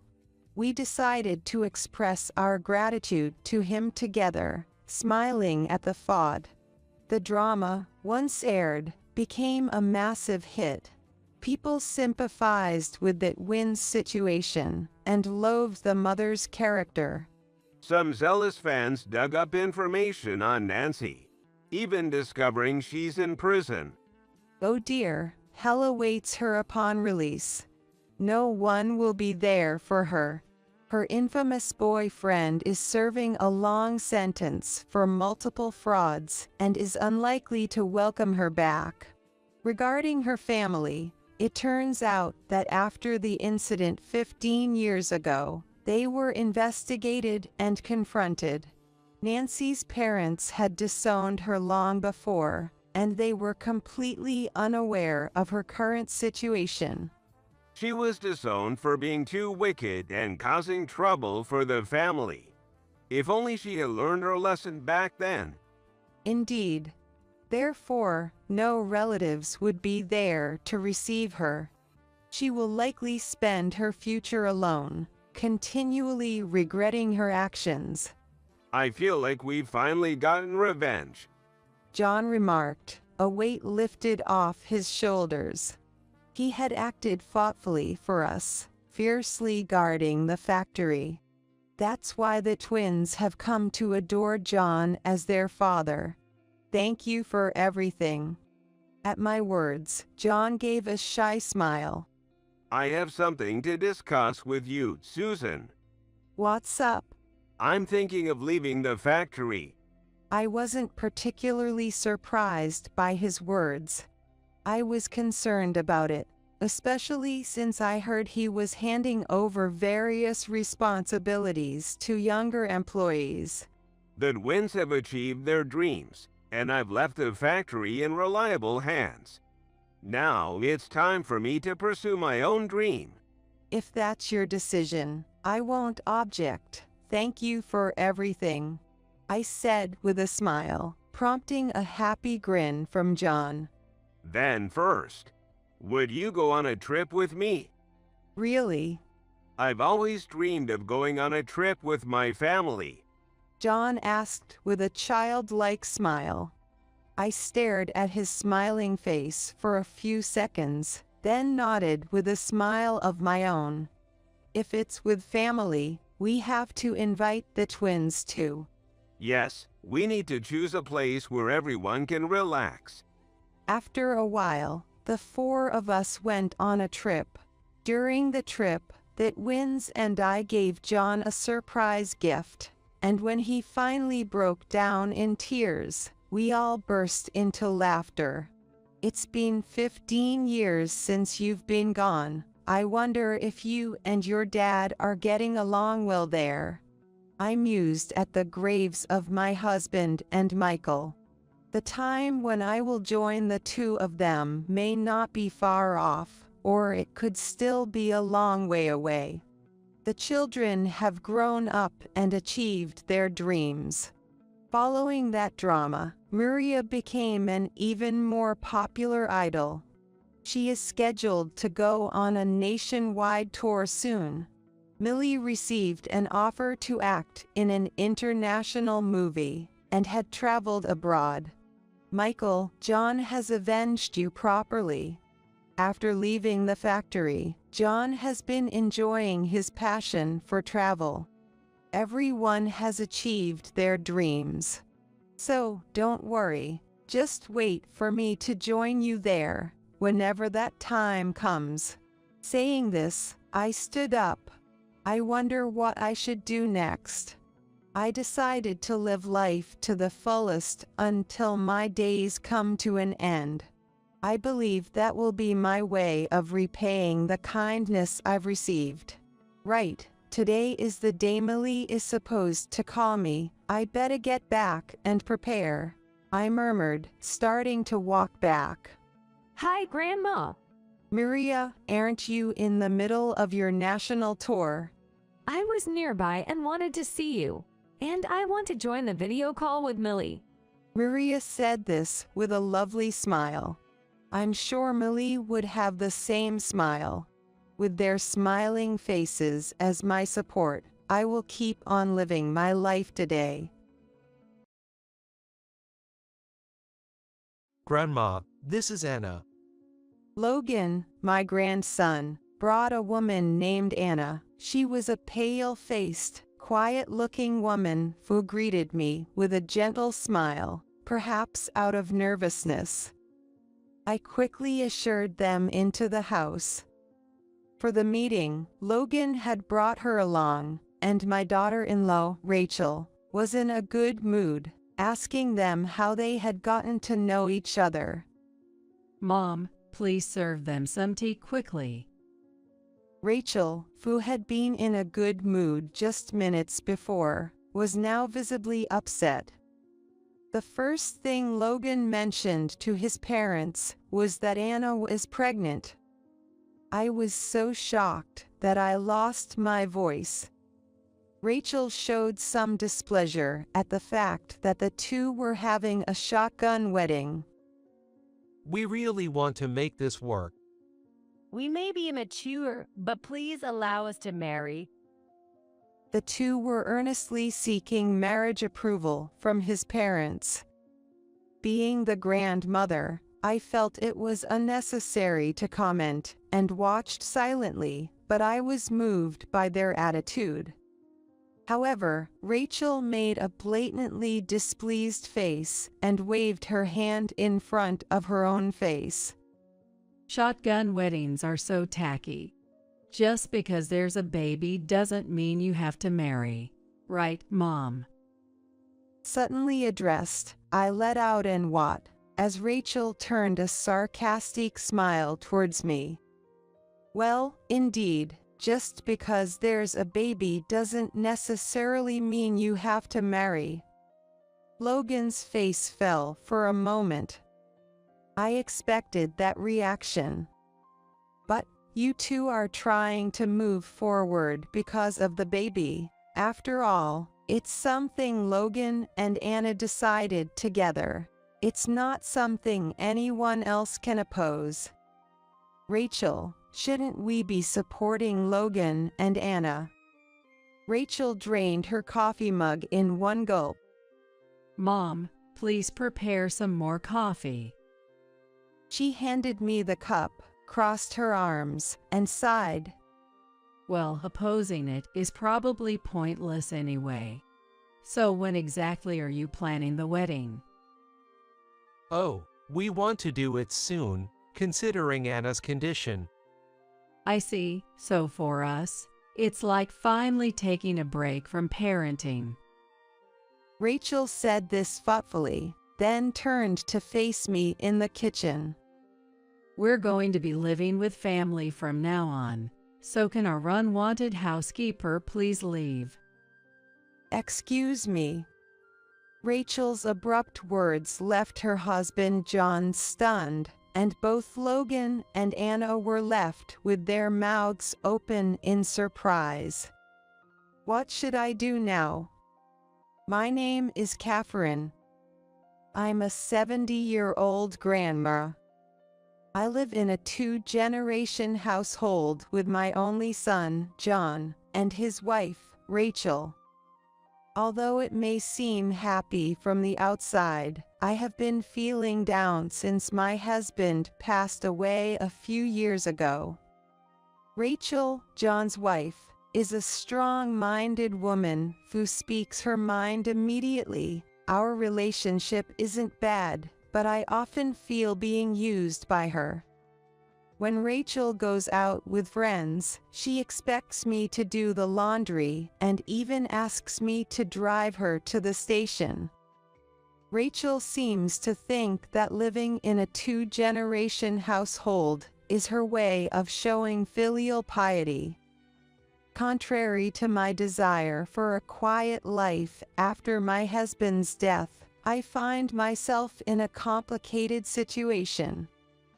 Come on, get up now. Rachel's near-screeching voice echoes from the bedroom for Logan and Anna.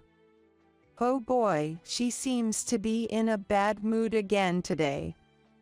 Last night, John worked late, and despite it being a weekend, she woke him up at the usual time to get ready to go out. I tried to speak quietly when I bumped into John in the bathroom. John, are you okay? I'm fine. I got about 5 hours of sleep. John smiled gently at me through the mirror while wiping his face with a towel. I've been worried because John has looked pale recently. Despite my concerns, my husband would reassure me he was fine while working, until one day he suddenly collapsed and passed away. That memory was always in my mind, and if possible, I wished to let him rest on his days off. From afar, I could hear loud footsteps. When Rachel appeared in the bathroom, she frowned and made a clearly displeased expression. How long are you washing your face? Hurry up, I'll be late for my meeting with my friends. Sorry. I'll change right away. John, being timid, quickly left the scene to change his clothes. Meanwhile, Rachel turned her gaze to me and handed over a note she was holding. Mom, this is the shopping list for today. Okay, got it. Have fun with your friends. The weather seems nice today. Please open the window down and vacuum. Rachel left without waiting for my reply. After watching her brazen departure, I let out a heavy sigh. Even when my husband was alive, Rachel had always been a woman who spoke her mind to us.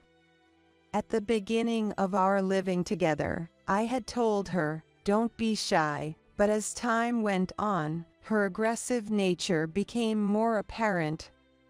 Cooking had always been my task, especially since Rachel was not good at it. If she doesn't like the meal, she would push the plate away, saying, "I told you I can't eat this," or she would grumble about wrinkles in the laundry I had folded. Even so, I had always tried to keep a quiet smile on my face so as not to make waves because she was the woman my son John had chosen. But after my husband died, Rachel's attitude became even more extreme, and it was exhausting my spirit. Catherine, you're home all day today, right? Make sure the bath is ready when I come back. Rachel left through the front door without looking at me, saying those words. She goes out with friends on a weekly basis.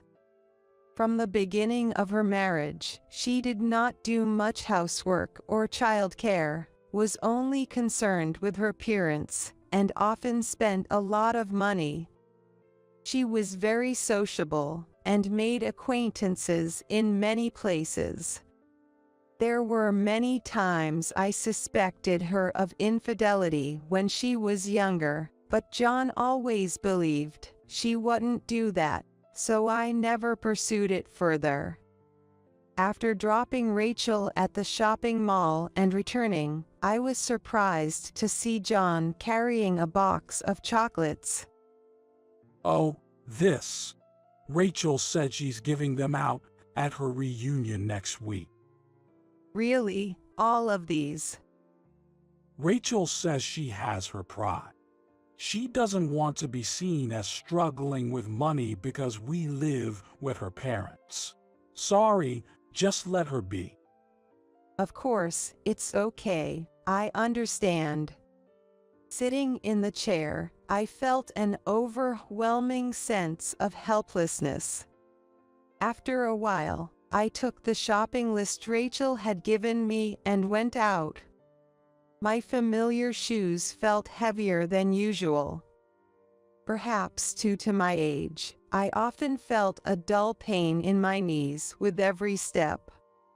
Yet, imagining Rachel's likely snide remarks about wasting gas, I gently stroked my knees, urging my heavy feet to persevere.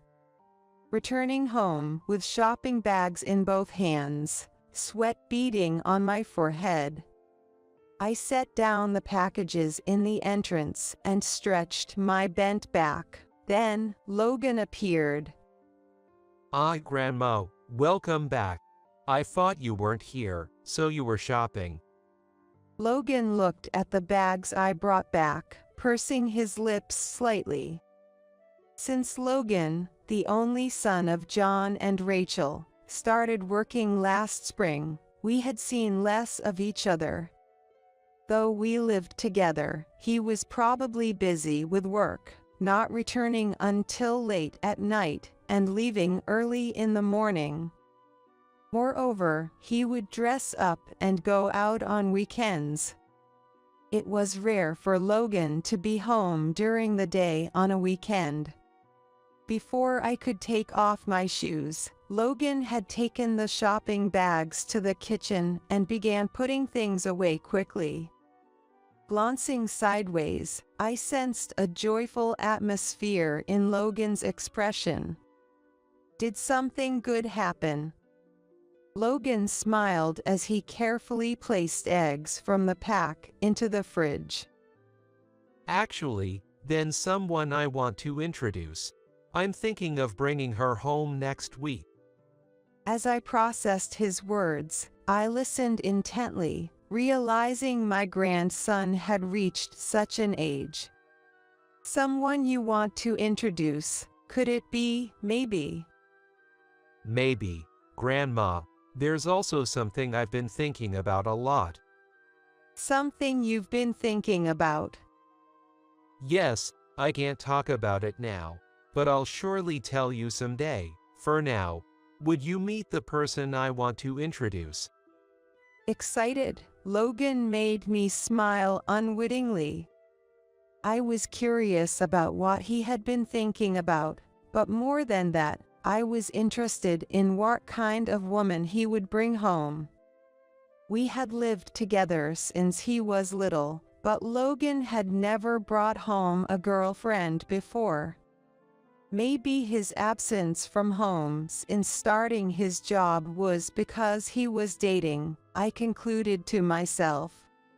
For the first time in a while, I forgot the usual unpleasantness and started cleaning while humming lightly. Of course, I had informed Rachel and John about this, but John only muttered about marriage, and Rachel seemed uninterested. On their next day off, Logan brought home the woman he wanted to introduce. Rachel had asked me to clean up in front of the house, and while I was watering, an unfamiliar car pulled up, which made me a bit wary, but then I relaxed seeing my grandson waving with a smile from the driver's seat. The car was a rental. Perhaps he had gone to pick her up in a rental car, which made me internally smile, thinking Logan must be quite smitten. Grandma, this is Anna.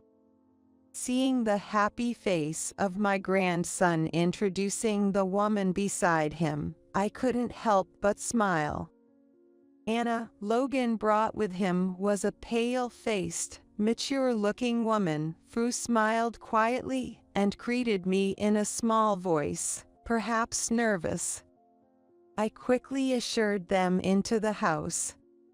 For the introduction, Logan had brought her, and Rachel seemed in a good mood, asking the two how they had become acquainted.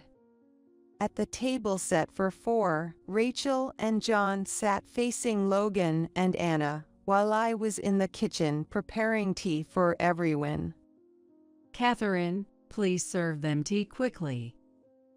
Rachel's mood had turned sour just minutes after being in a good mood. Because Logan had first told his parents that Anna was pregnant. I was so surprised that I was speechless. The pleasant atmosphere from minutes ago froze in an instant, with Logan showing a seriousness I seldom saw in him.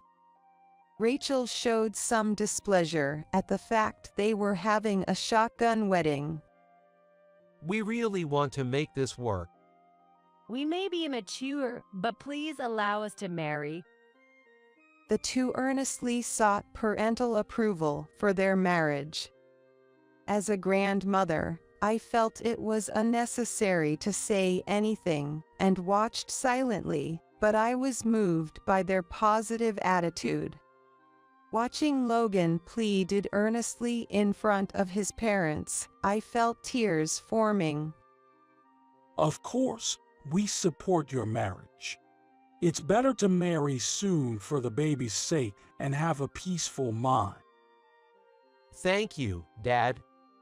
Logan said with a smile, looking at Anna. Rachel made a blatantly disgusted face, waving her hand in front of her face. Shotgun weddings are so tacky. Can you explain how this happened, Anna? Anna was taken aback by the unexpected question. Well. She mumbled, looking down at the table. Logan quickly put his hand on her shoulder. Times have changed, and this kind of marriage isn't unusual anymore. Besides, we have our farts and are determined to do our best. Logan, you proposed marriage in a hurry after hearing about the baby, didn't you? Was it a well-considered decision? It was a serious relationship considering marriage, just that we hadn't found the right time, and the baby provided a good opportunity for us. Just because there's a baby doesn't mean you have to marry, right, Catherine? Suddenly addressed, I let out an "what?" as Rachel directed a sarcastic smile at me. I remembered a recent TV feature about single mothers we watched as a family. Indeed, having a baby doesn't necessarily equate to marriage, but I felt that wasn't the point here. Yes, indeed, just because there's a baby doesn't automatically mean marriage. Logan's face fell for a moment. I had anticipated that reaction. So I organized my thoughts before speaking, something I later wanted to boast to Logan about. But you two are choosing to move forward because of the baby. Regardless, it's a decision made by Logan and Anna together. It's not something anyone else can oppose.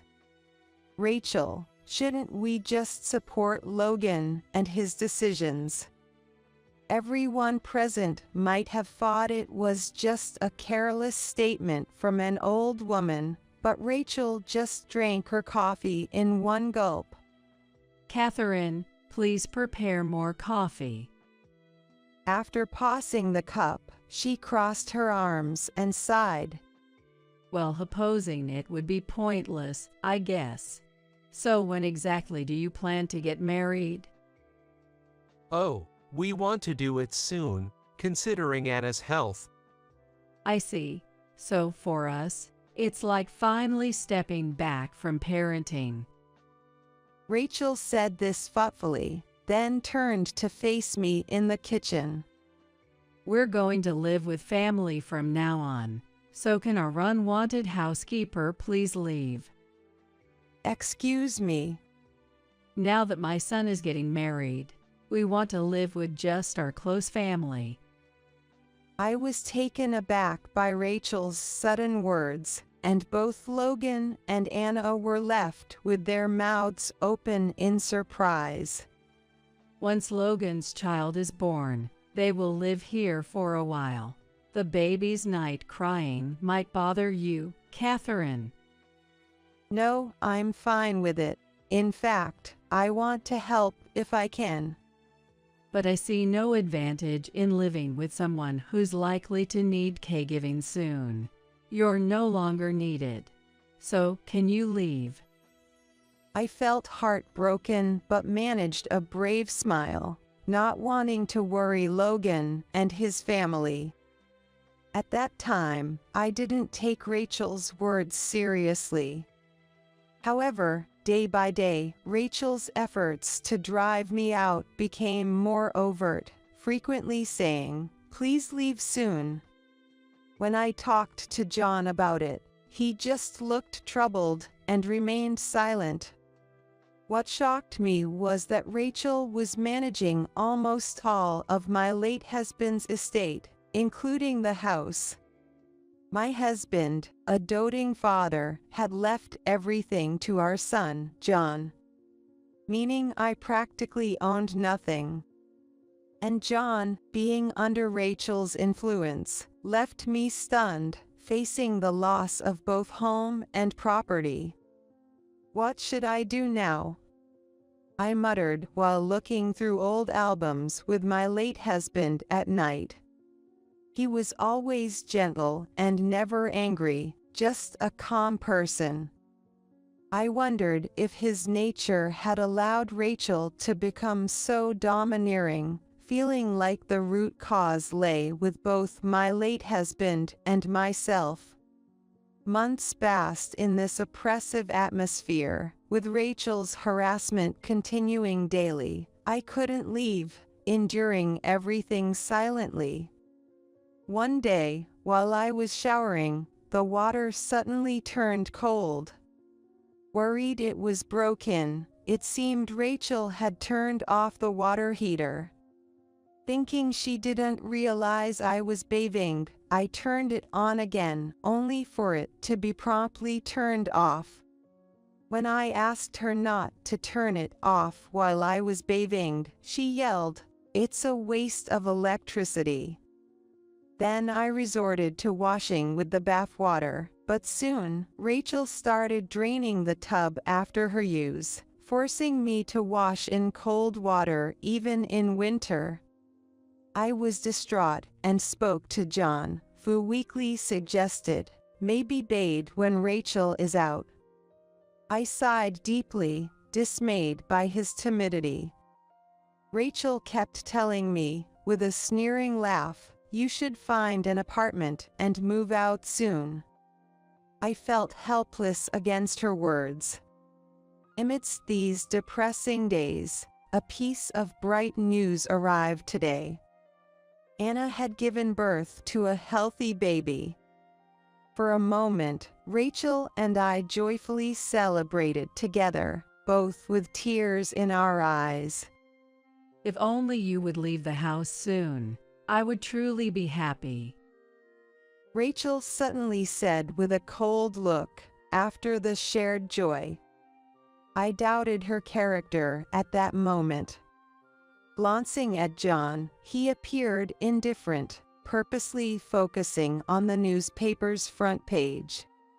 Due to Rachel's insistence, Logan and his wife stayed in the family home, but Rachel, who had wanted to live together, showed no interest in caring for the baby.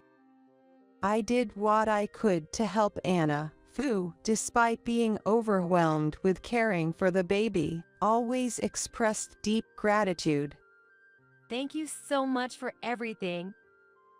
Don't worry about it. You're going through the toughest time now. I'll do anything I can to help, just like a grandmother should. Those were my genuine feelings.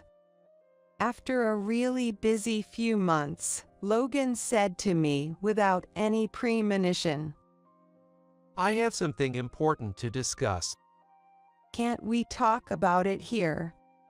I responded while cooking dinner, not stopping my hands as they chopped the ingredients, waiting for Logan to continue. "I want to talk just with you, Grandma. There's a place I want you to come to this Sunday, without telling Mom and the others." My hand holding the knife paused. "Without telling Rachel." As I turned to Logan, he had a subtle, happy expression, reminiscent of the secretive, pleased faces he used to make as a child when planning surprises for me and his late grandfather. Logan had always been close to us. And looking back, maybe Rachel felt that her only son's affection was being taken away by us, which might have been unpleasant for her. Perhaps Logan realized that being with Rachel meant I was too intimidated to speak, and he understood that. I felt touched by his kindness, and my affection for my gentle grandson and his wife grew even more. Next Sunday, Logan, Anna, and the baby took me to a newly built condominium complex, a short 10-minute walk from our house. As we walked, Logan shared that he had purchased the condo before the baby was born, encouraged to live with his family. I was astounded by his decisiveness in buying it without consulting Rachel and the others. Sorry to make you walk, Grandma. I need to keep my legs strong. Besides, this distance is nothing for me, I replied, patting my thin legs, though I felt pain in my knees even after just a short walk, deciding not to mention it. In a room of a brand new condo, there is a simple piece of furniture and cardboard boxes in the corner of the room. It seems to be the belongings of Anna, who used to live alone. Logan made coffee in the kitchen as if he was accustomed to the place, while Anna put the baby to sleep in another room. Logan, with a solemn look, started, "You know." I felt the ticking of the clock on the wall resonate unusually loud. Won't you live with us? His sudden proposal startled me. I almost dropped the mug I was holding. Logan looked at me earnestly. Thinking it was a joke, I smiled weakly, but Logan's gaze drifted off distantly. I've always hated the way Mom had been treating you since I was a child. Well, your mother is a bit strong-willed. But you're always told to leave the house, and Dad never stands up to her. I can't bear to see you treated so poorly by Mom anymore. I thought you were going to say something else, but that's not necessary. Do you remember when I first said I wanted to introduce Anna? I mentioned something I had been thinking about. I recalled him saying something like that. It was a while ago, but it left a strong impression on my memory because of the way Logan said it, with the implication that he was determined to do something upon his marriage. I've been loved and cherished by you and Grandpa since I was little, and I loved you both so much. But I always felt Mom was very rude to you too, and I've wanted to help you ever since I became an adult. Logan, did you really think that way? Leaning forward with resolve, Logan looked intently into my eyes. Let's live together. There's no need for you to suffer alone in that house. Speechless, Anna quietly returned from the other room and sat next to Logan. She had been listening from the next room and looked at me solemnly, understanding the conversation. Logan has shared this with me. If you're okay with it, could you live with us? What a kind offer. I'm truly touched, but I don't want to intrude on the life of a newlywed couple like you. It's not an intrusion. We need your guidance in parenting, and having you live with us would be a great support. And apparently Anna, too, had been harassed by Rachel a lot, and had developed a feeling of dislike toward Rachel. She had been taunted about her shotgun marriage, and had been yelled at to quiet the baby during nighttime crying fits. When Anna wanted to visit her parents' house after giving birth, Rachel retorted, "So you don't like being with me, I get it," making Anna repeatedly explain herself in frustration. We're asking you, please, can you live with us? Logan and Anna both pleaded at the same time. Silently looking down at their faces, I felt tears streaming down my face. "Thank you." At that moment, no other words came to mind. And so, it was decided that I would live with Logan and his family. Of course, this news would soon reach Rachel's ears. As soon as I agreed to move in, Logan promptly informed Rachel and John. Something I had asked him to do. I was certain Rachel would strongly oppose it. Telling myself this was my final battle, I left Logan and his family at the condo and returned home, opening the front door. Rachel, who had called me into the living room as soon as I got back, started yelling furiously. "What's this about, Catherine? You're not seriously considering living with Logan, are you?" "No, I'm thinking of accepting Logan's kind offer." "You can't be serious." Rachel scoffed. Next to her, John frowned, looking troubled. "It's absurd to think of moving in with a newlywed couple. It's clear you'd be a burden to Logan." Yes, I was worried about that too, but they both have accepted me. I want to honor their feelings. "What are you saying? John, say something." John, who had been silent, looked at Rachel with vacant eyes, seeming completely drained. "Rachel, I want a divorce." "What? I thought you were talking about something else." "I can't take it anymore, this life." "Wait."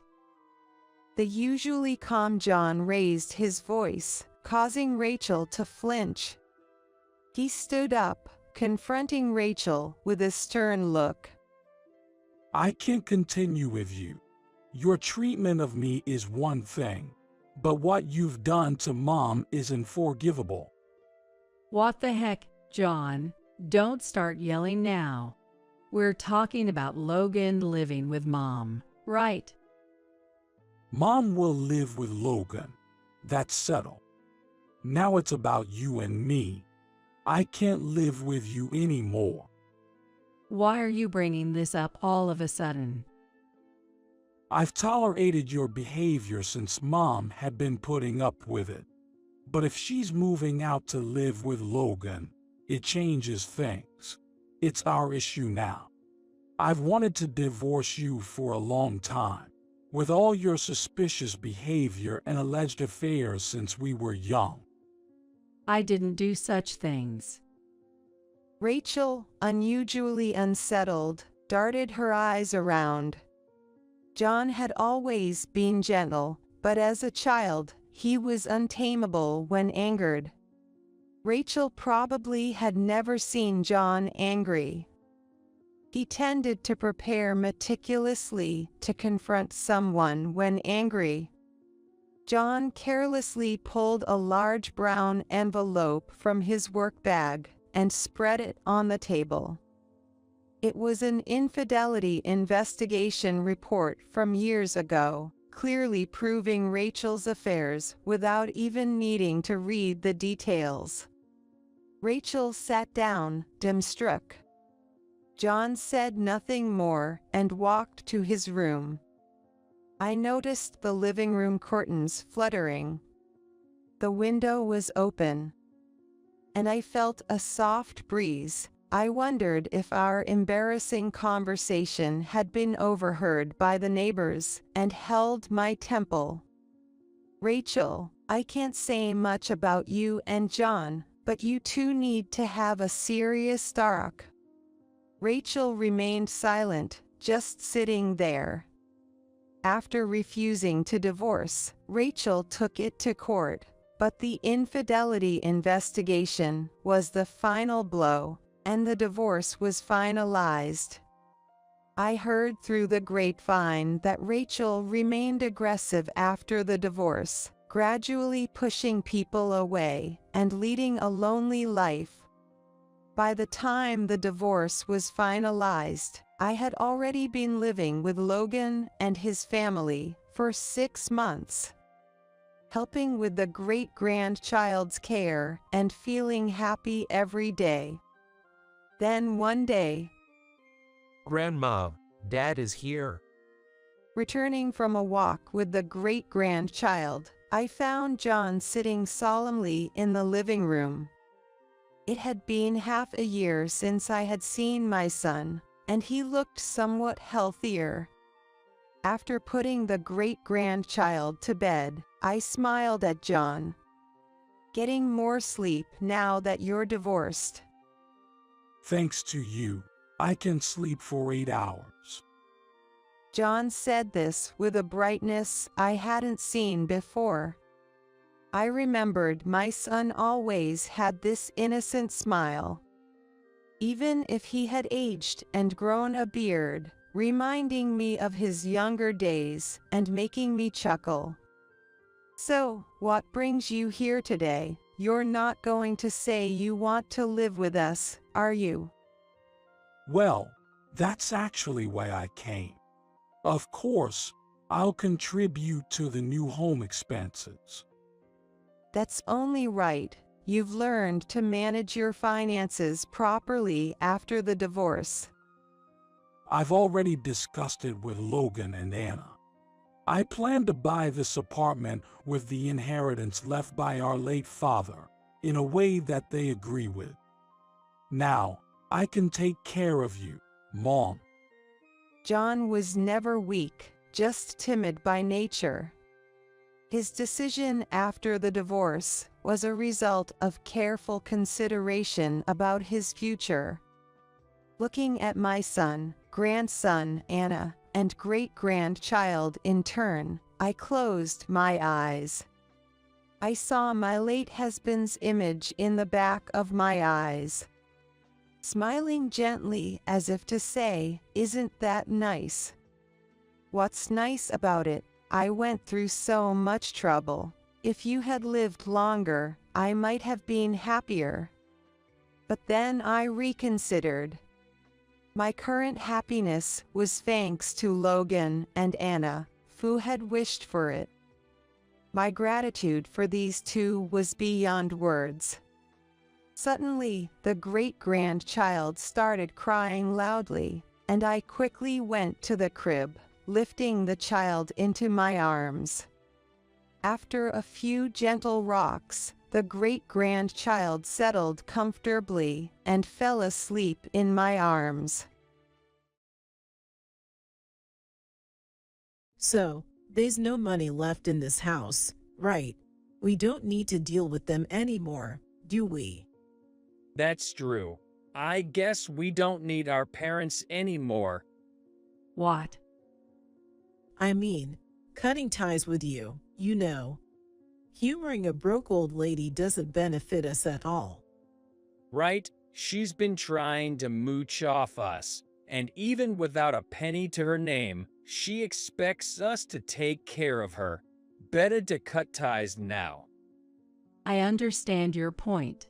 So you're saying your inheritance will be just $30,000, and that's the severance for ending the parent-child relationship, right? Yay, that's fine. After George passed away, Michael and Daisy showed their true colors. They confronted me with a declaration of disownment, as if to take revenge for their failed plans. $30,000 is a lot of money, but they will regret accepting that money. 2 years after George's death, I was sitting on a park bench, eating my sandwich. The peaceful moment vanished with a familiar voice. Isn't that Mom over there? What? Really? Look, she looks so tired, feeding pigeons in the park. No, I'm not feeding the pigeons. Hala, that's true. We took all the money after all, so of course you'd be homeless, huh? How's the homeless life treating you? My anger had long passed, leaving me speechless and aghast. I sighed softly and resumed my lunch. Mom, why are you ignoring me? Oh right, we've cut ties, so I shouldn't call you Mom anymore. How about homeless hag then? That's a good one, homeless hag, haha. Michael and Daisy kept mocking me, taking advantage of my silence. After finishing my sandwich, it was time to reveal the truth to them. You've been going on about homeless this, homeless that, but who are you talking about? We're talking about you, homeless hag. I'm not homeless, dear. I live over there. What? I pointed to a building and explained the truth to Michael and Daisy. What? Shocked by the truth, it was too late for them to regret. I am Emily. I'm a 60-year-old housewife. My husband, George, is 67 and still working. George quit his job about 20 years ago to start an IT company.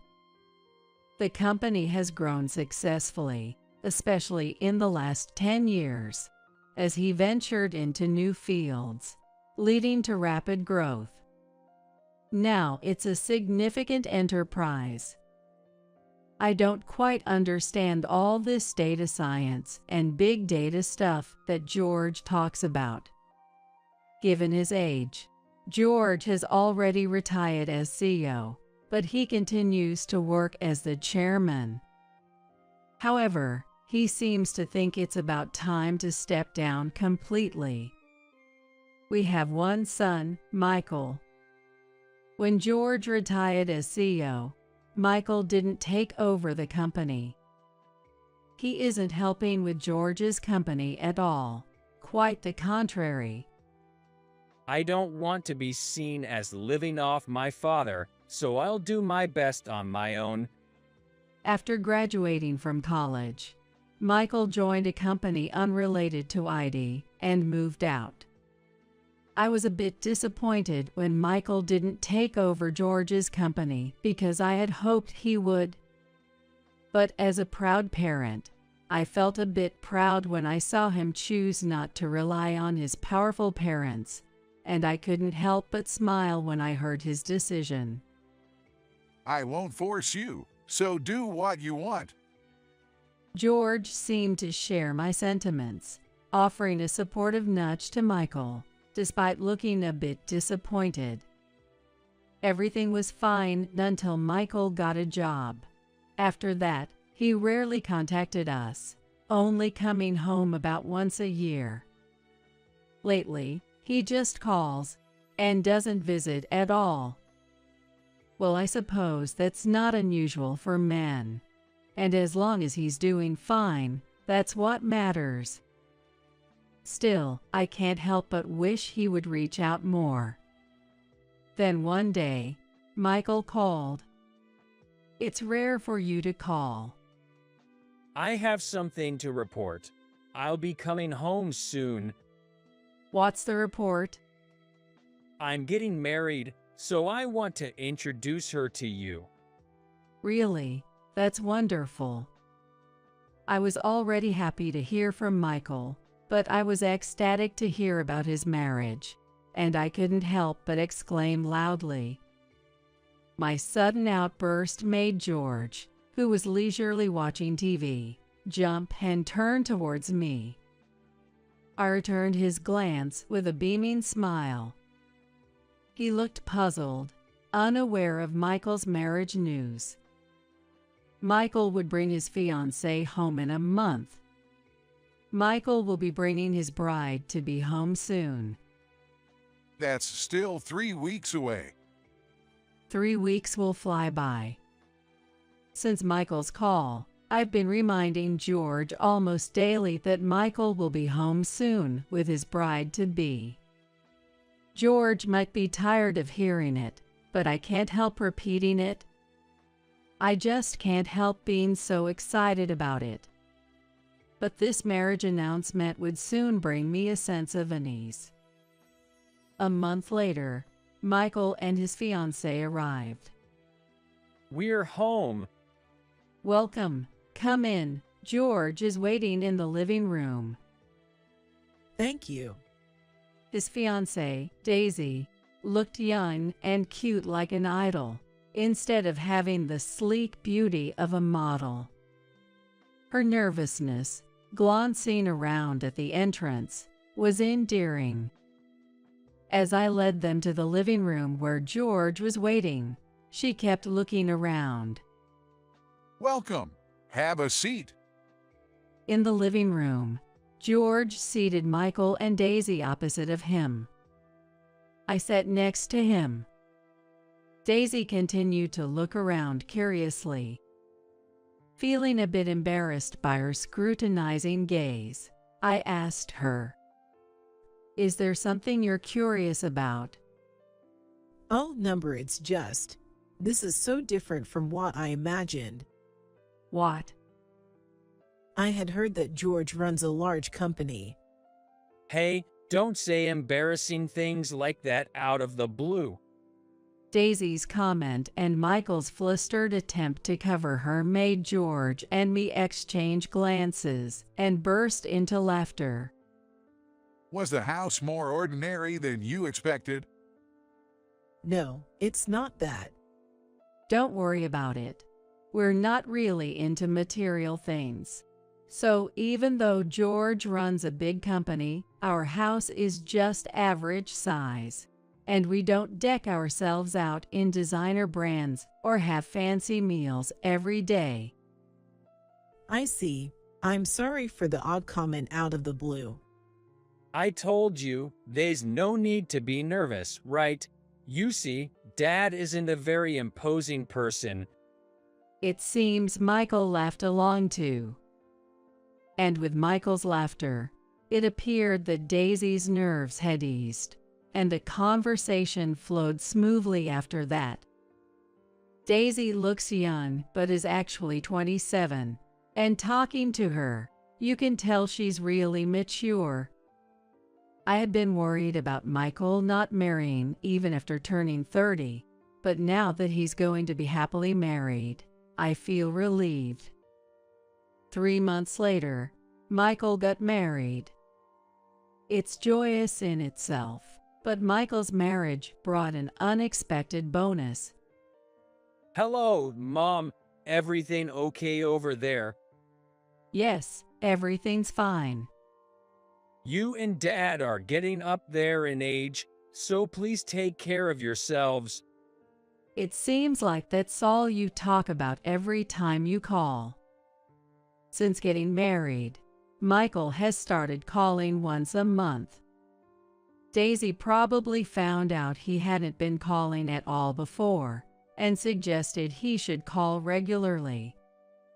Michael, not used to calling us, seems unsure what to talk about, always asking about our health instead of discussing his work or marital life. While I wish he'd share more, I always listen with a smile, enjoying his concern. One day, a while after Michael got married, he and Daisy visited us at home. I prepared some homemade appetizers to welcome them with enthusiasm. However, Daisy seemed a bit displeased. "Daisy, is there something you can't eat?" No, it's not that. Thank you, I'll eat. Daisy responded with a smile, but I didn't miss the brief shadow that crossed her face when she saw the appetizers. And she hardly touched them. Maybe there was something she couldn't eat after all. I felt anxious, constantly checking Daisy's expressions, worrying I had made her uncomfortable. I became so fixated on her reaction that I spoke less, even as everyone else seemed to be enjoying the conversation. Eventually, it was time to see Michael and Daisy off. While George and Daisy talked at the door, Michael whispered to me, out of their earshot, Mom, homemade appetizers aren't really a thing anymore. "That's not true, is it? There's nothing old or new about homemade appetizers, right?" That mindset is outdated, Mom. The appetizers you made prioritize shelf life over appeal, right? Nowadays, it's all about using fancy ingredients for appetizers. Daisy must have been disappointed. Really? I guess I'm out of touch with what young people like these days. I'm sorry.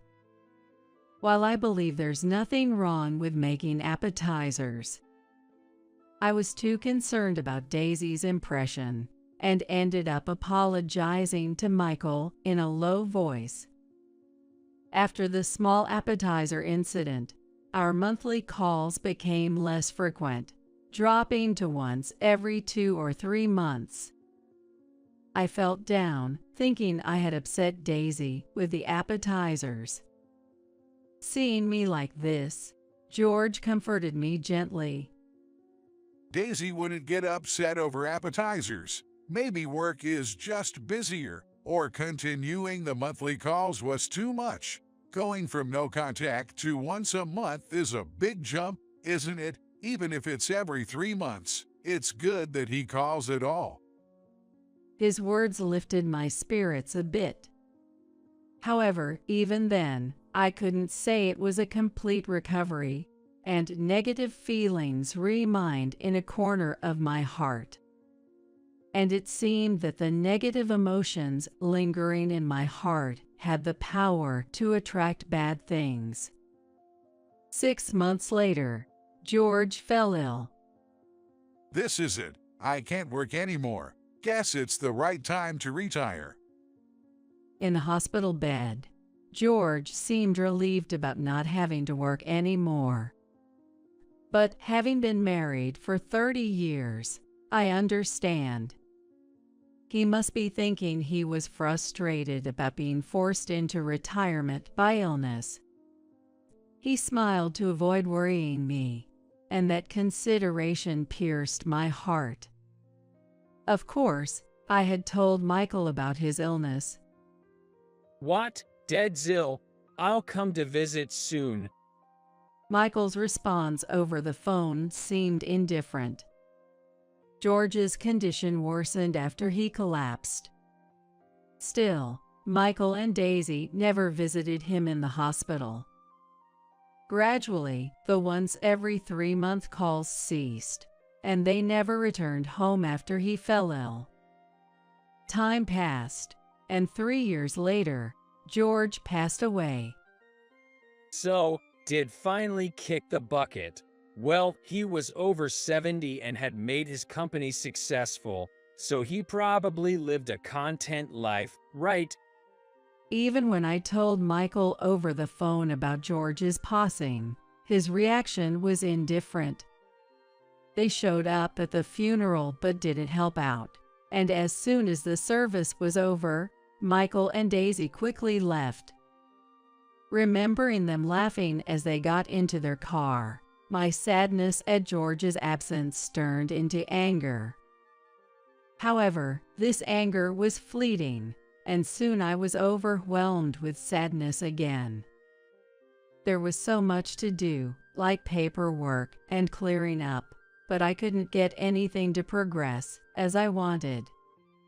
About a month after George passed, I finally started to feel a bit better. It seems time does heal most wounds. But just as I was regaining my spirits, a new problem emerged. One morning, while doing laundry, the doorbell rang. Mom, open up.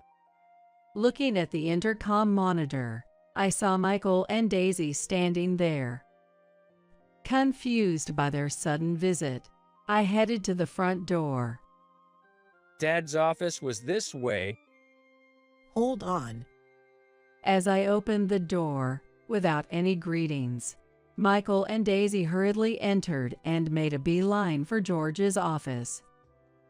Left at the entrance in a momentary lapse, I hurried after them. Where is it? It's probably in one of these drawers, I guess. The door to George's office was left open, and I could hear they were rummaging through the drawers. "What are you two doing?"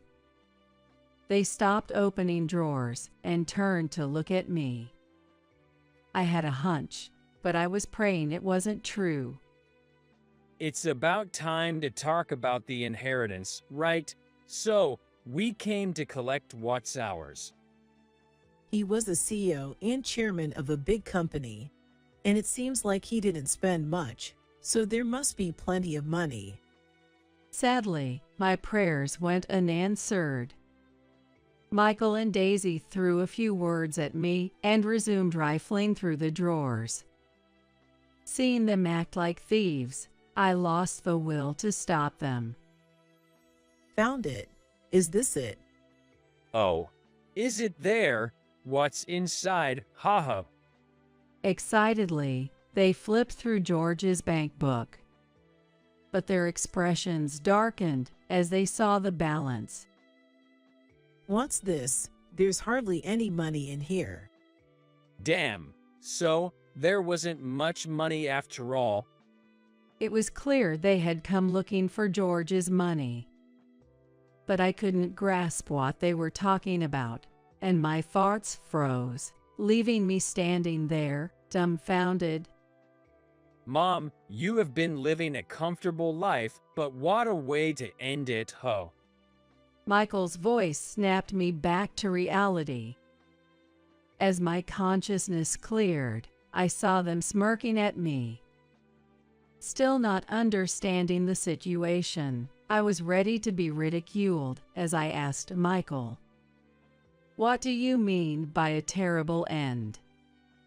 No need to play dumb, we know. George's company was taken over when he got sick, right? That means it was in the red and got absorbed by another company, right? What? What are you talking about?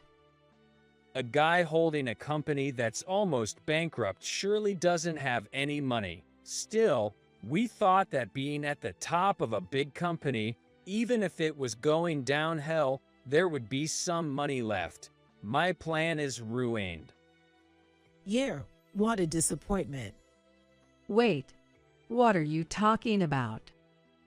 Despite listening to them, I couldn't understand a thing, and frustrated, I raised my voice.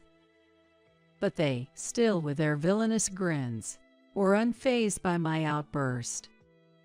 I didn't join Dad's company because it seemed like a tough job with all that complex stuff. Why sweat it out at Dad's company when I could just wait and inherit his fortune, right? Exactly. It's smarter to just coast through an easy job, huh? Aw man, yet things didn't go as planned. I tried to stay on your good side at first, being all nice and making Michael call you. Even endured those awful homemade appetizers. You stopped all that once it was clear Dad wasn't a tough guy, right? And you just accepted it as downgrading from a sure-win life to a normal one when you heard Dad sold the company. I'd give up, but you'd expect at least $100,000 in savings, right? Look at this bank book, only $30,000. I wonder if closing a company costs a lot. Well, we should be grateful for these $30,000 and just take it. Listening to Michael and Daisy blabbering selfishly, my anger was on the verge of exploding. But I clenched my teeth and pushed down the words rising in my throat. What's wrong? Your face is all red. So, there's no money left in this house, right? No need to bother with you anymore, right? That's true. We don't need a parent who spoiled my plan. What? We're cutting ties with you. No point in sucking up to a broke mill, right? We don't want to be hassled for money or care when you don't have a penny to your name. Better to cut ties now.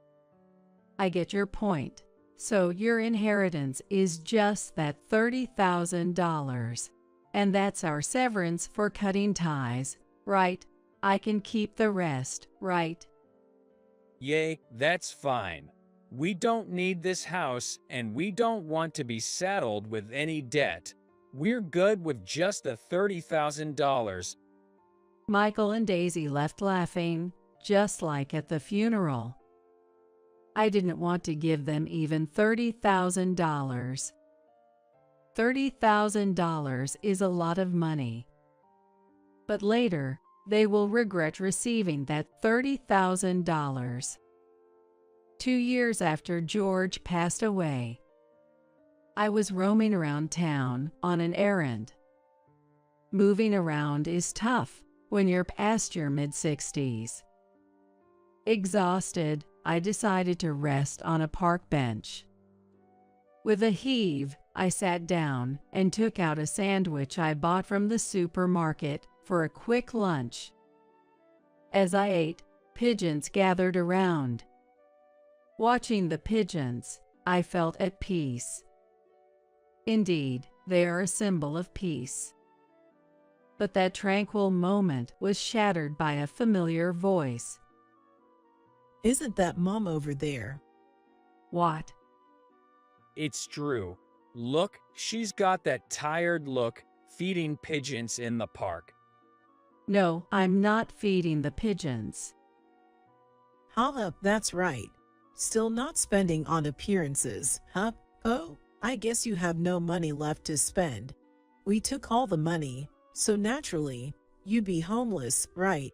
How's homeless life treating you?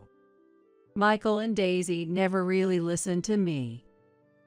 My anger has long passed, and now I'm just speechless and dumbfounded.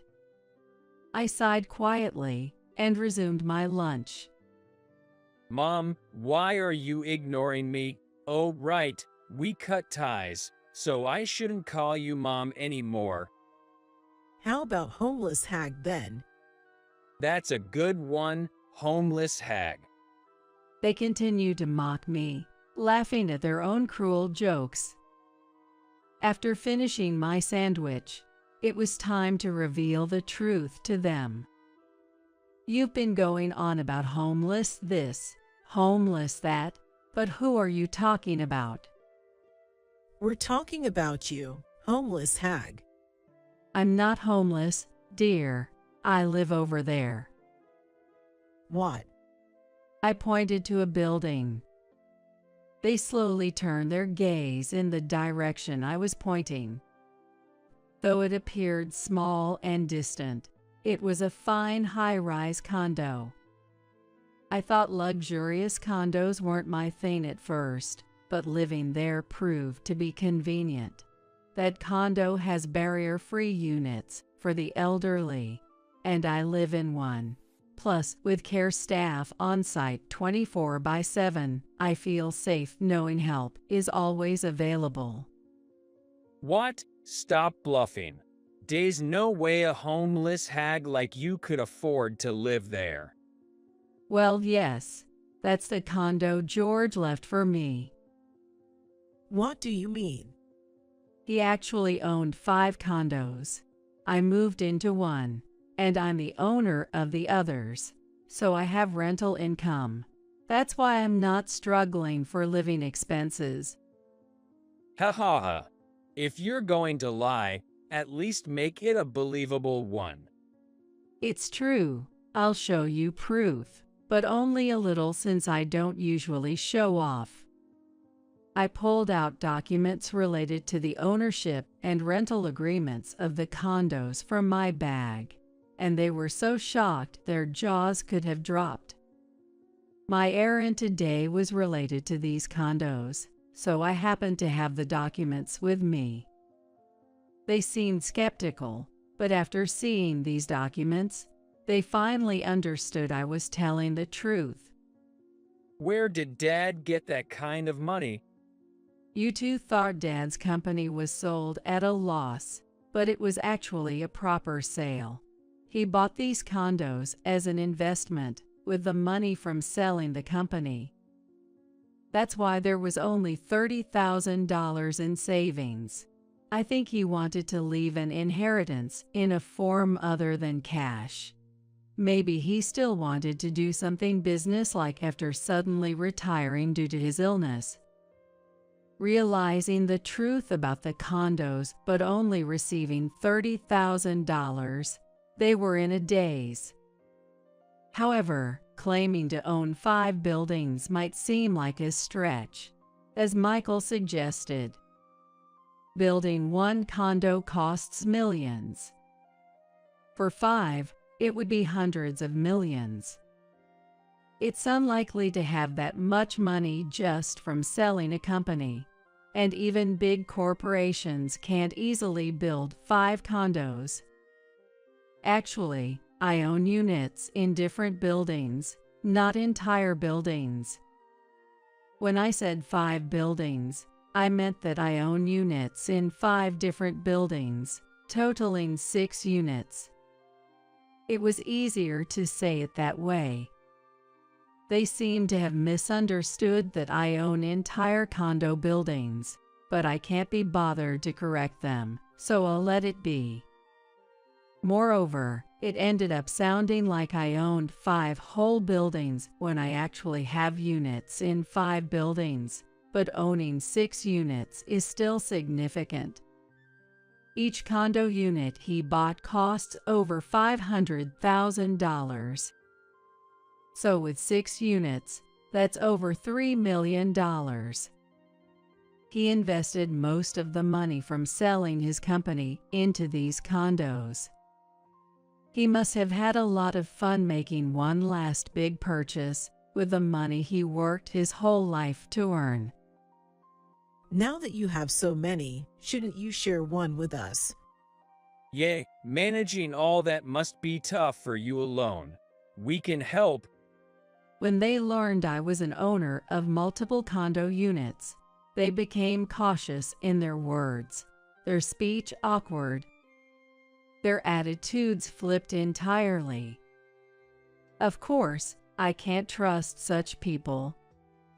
No need for concern from someone I've cut ties with. What? Wait, even if we've cut ties, we're still family. That means when you're gone, the condos automatically come to me, right? Yeah, right. No need to apologize to this old lady here. They began to smirk again like villains. But I have no intention of handing over George's precious legacy to such unkind people. Unfortunately, you won't be getting anything. Planning to write in your will not to pass on anything to me, that's useless. I know my rights as a child can't be easily nullified. Yes, that's why I plan to dispose of the assets eventually. What? I intend to transfer the condos to George's acquaintances. What? I live in one of the 6 condo units, but the rest are inhabited by George's friends. They are all married and running their own businesses, so I don't expect them to move until I pass on. Thus, I don't worry about vacancies. The people living in my condo units have supported me and were helped by George during his lifetime, so when my time comes to join him, I plan to transfer the condos to them. I think it's much better than leaving them to Michael and Daisy. Also, I'm thinking of donating the money gradually accumulating from the condo rents to his cherished company. It won't be a large amount, But since I've already given Michael and Daisy $30,000, I don't want to give them a penny more. Well, when my time comes, I'll make sure to leave absolutely nothing behind." What? Michael collapsed to the ground, drained of strength upon realizing I had no intention of leaving anything behind. $30,000 is a lot of money, but it's not an unattainable amount for Michael to earn. Of course, he would regret throwing away the chance for the condos for just $30,000. It's not pleasant to talk about life after you're gone while you're still alive. But this time, I took pleasure in seeing their frantic faces. Well, I've got other things to do, so I'll be going now. Goodbye, estranged strangers. After my break, I left a park with a light step. Michael was so regretful about missing out on the condos that he ended up buying a small apartment building. But driven by his frustration and lack of knowledge, he struggled with increasing occupancy, and the building seems to be plagued with vacancies. Consequently, he's been dealing with ongoing financial losses. After sinking his savings into the apartment and taking out loans, he can't sustain this forever and will eventually need to sell. If that happens, he might be left with a massive debt. And if he struggles to find a buyer, the situation could become even more dire. If no buyer is found, he might have to demolish the building and sell just the land, which would be a terrifying thought with demolition costs added to the debt. I live comfortably in a senior-friendly condo. The residents of my condo, who were helped by George, also look after me. While living alone as an elderly person can be lonely, that's not the case for me. The weather looks nice today, so I might go for another walk in the park.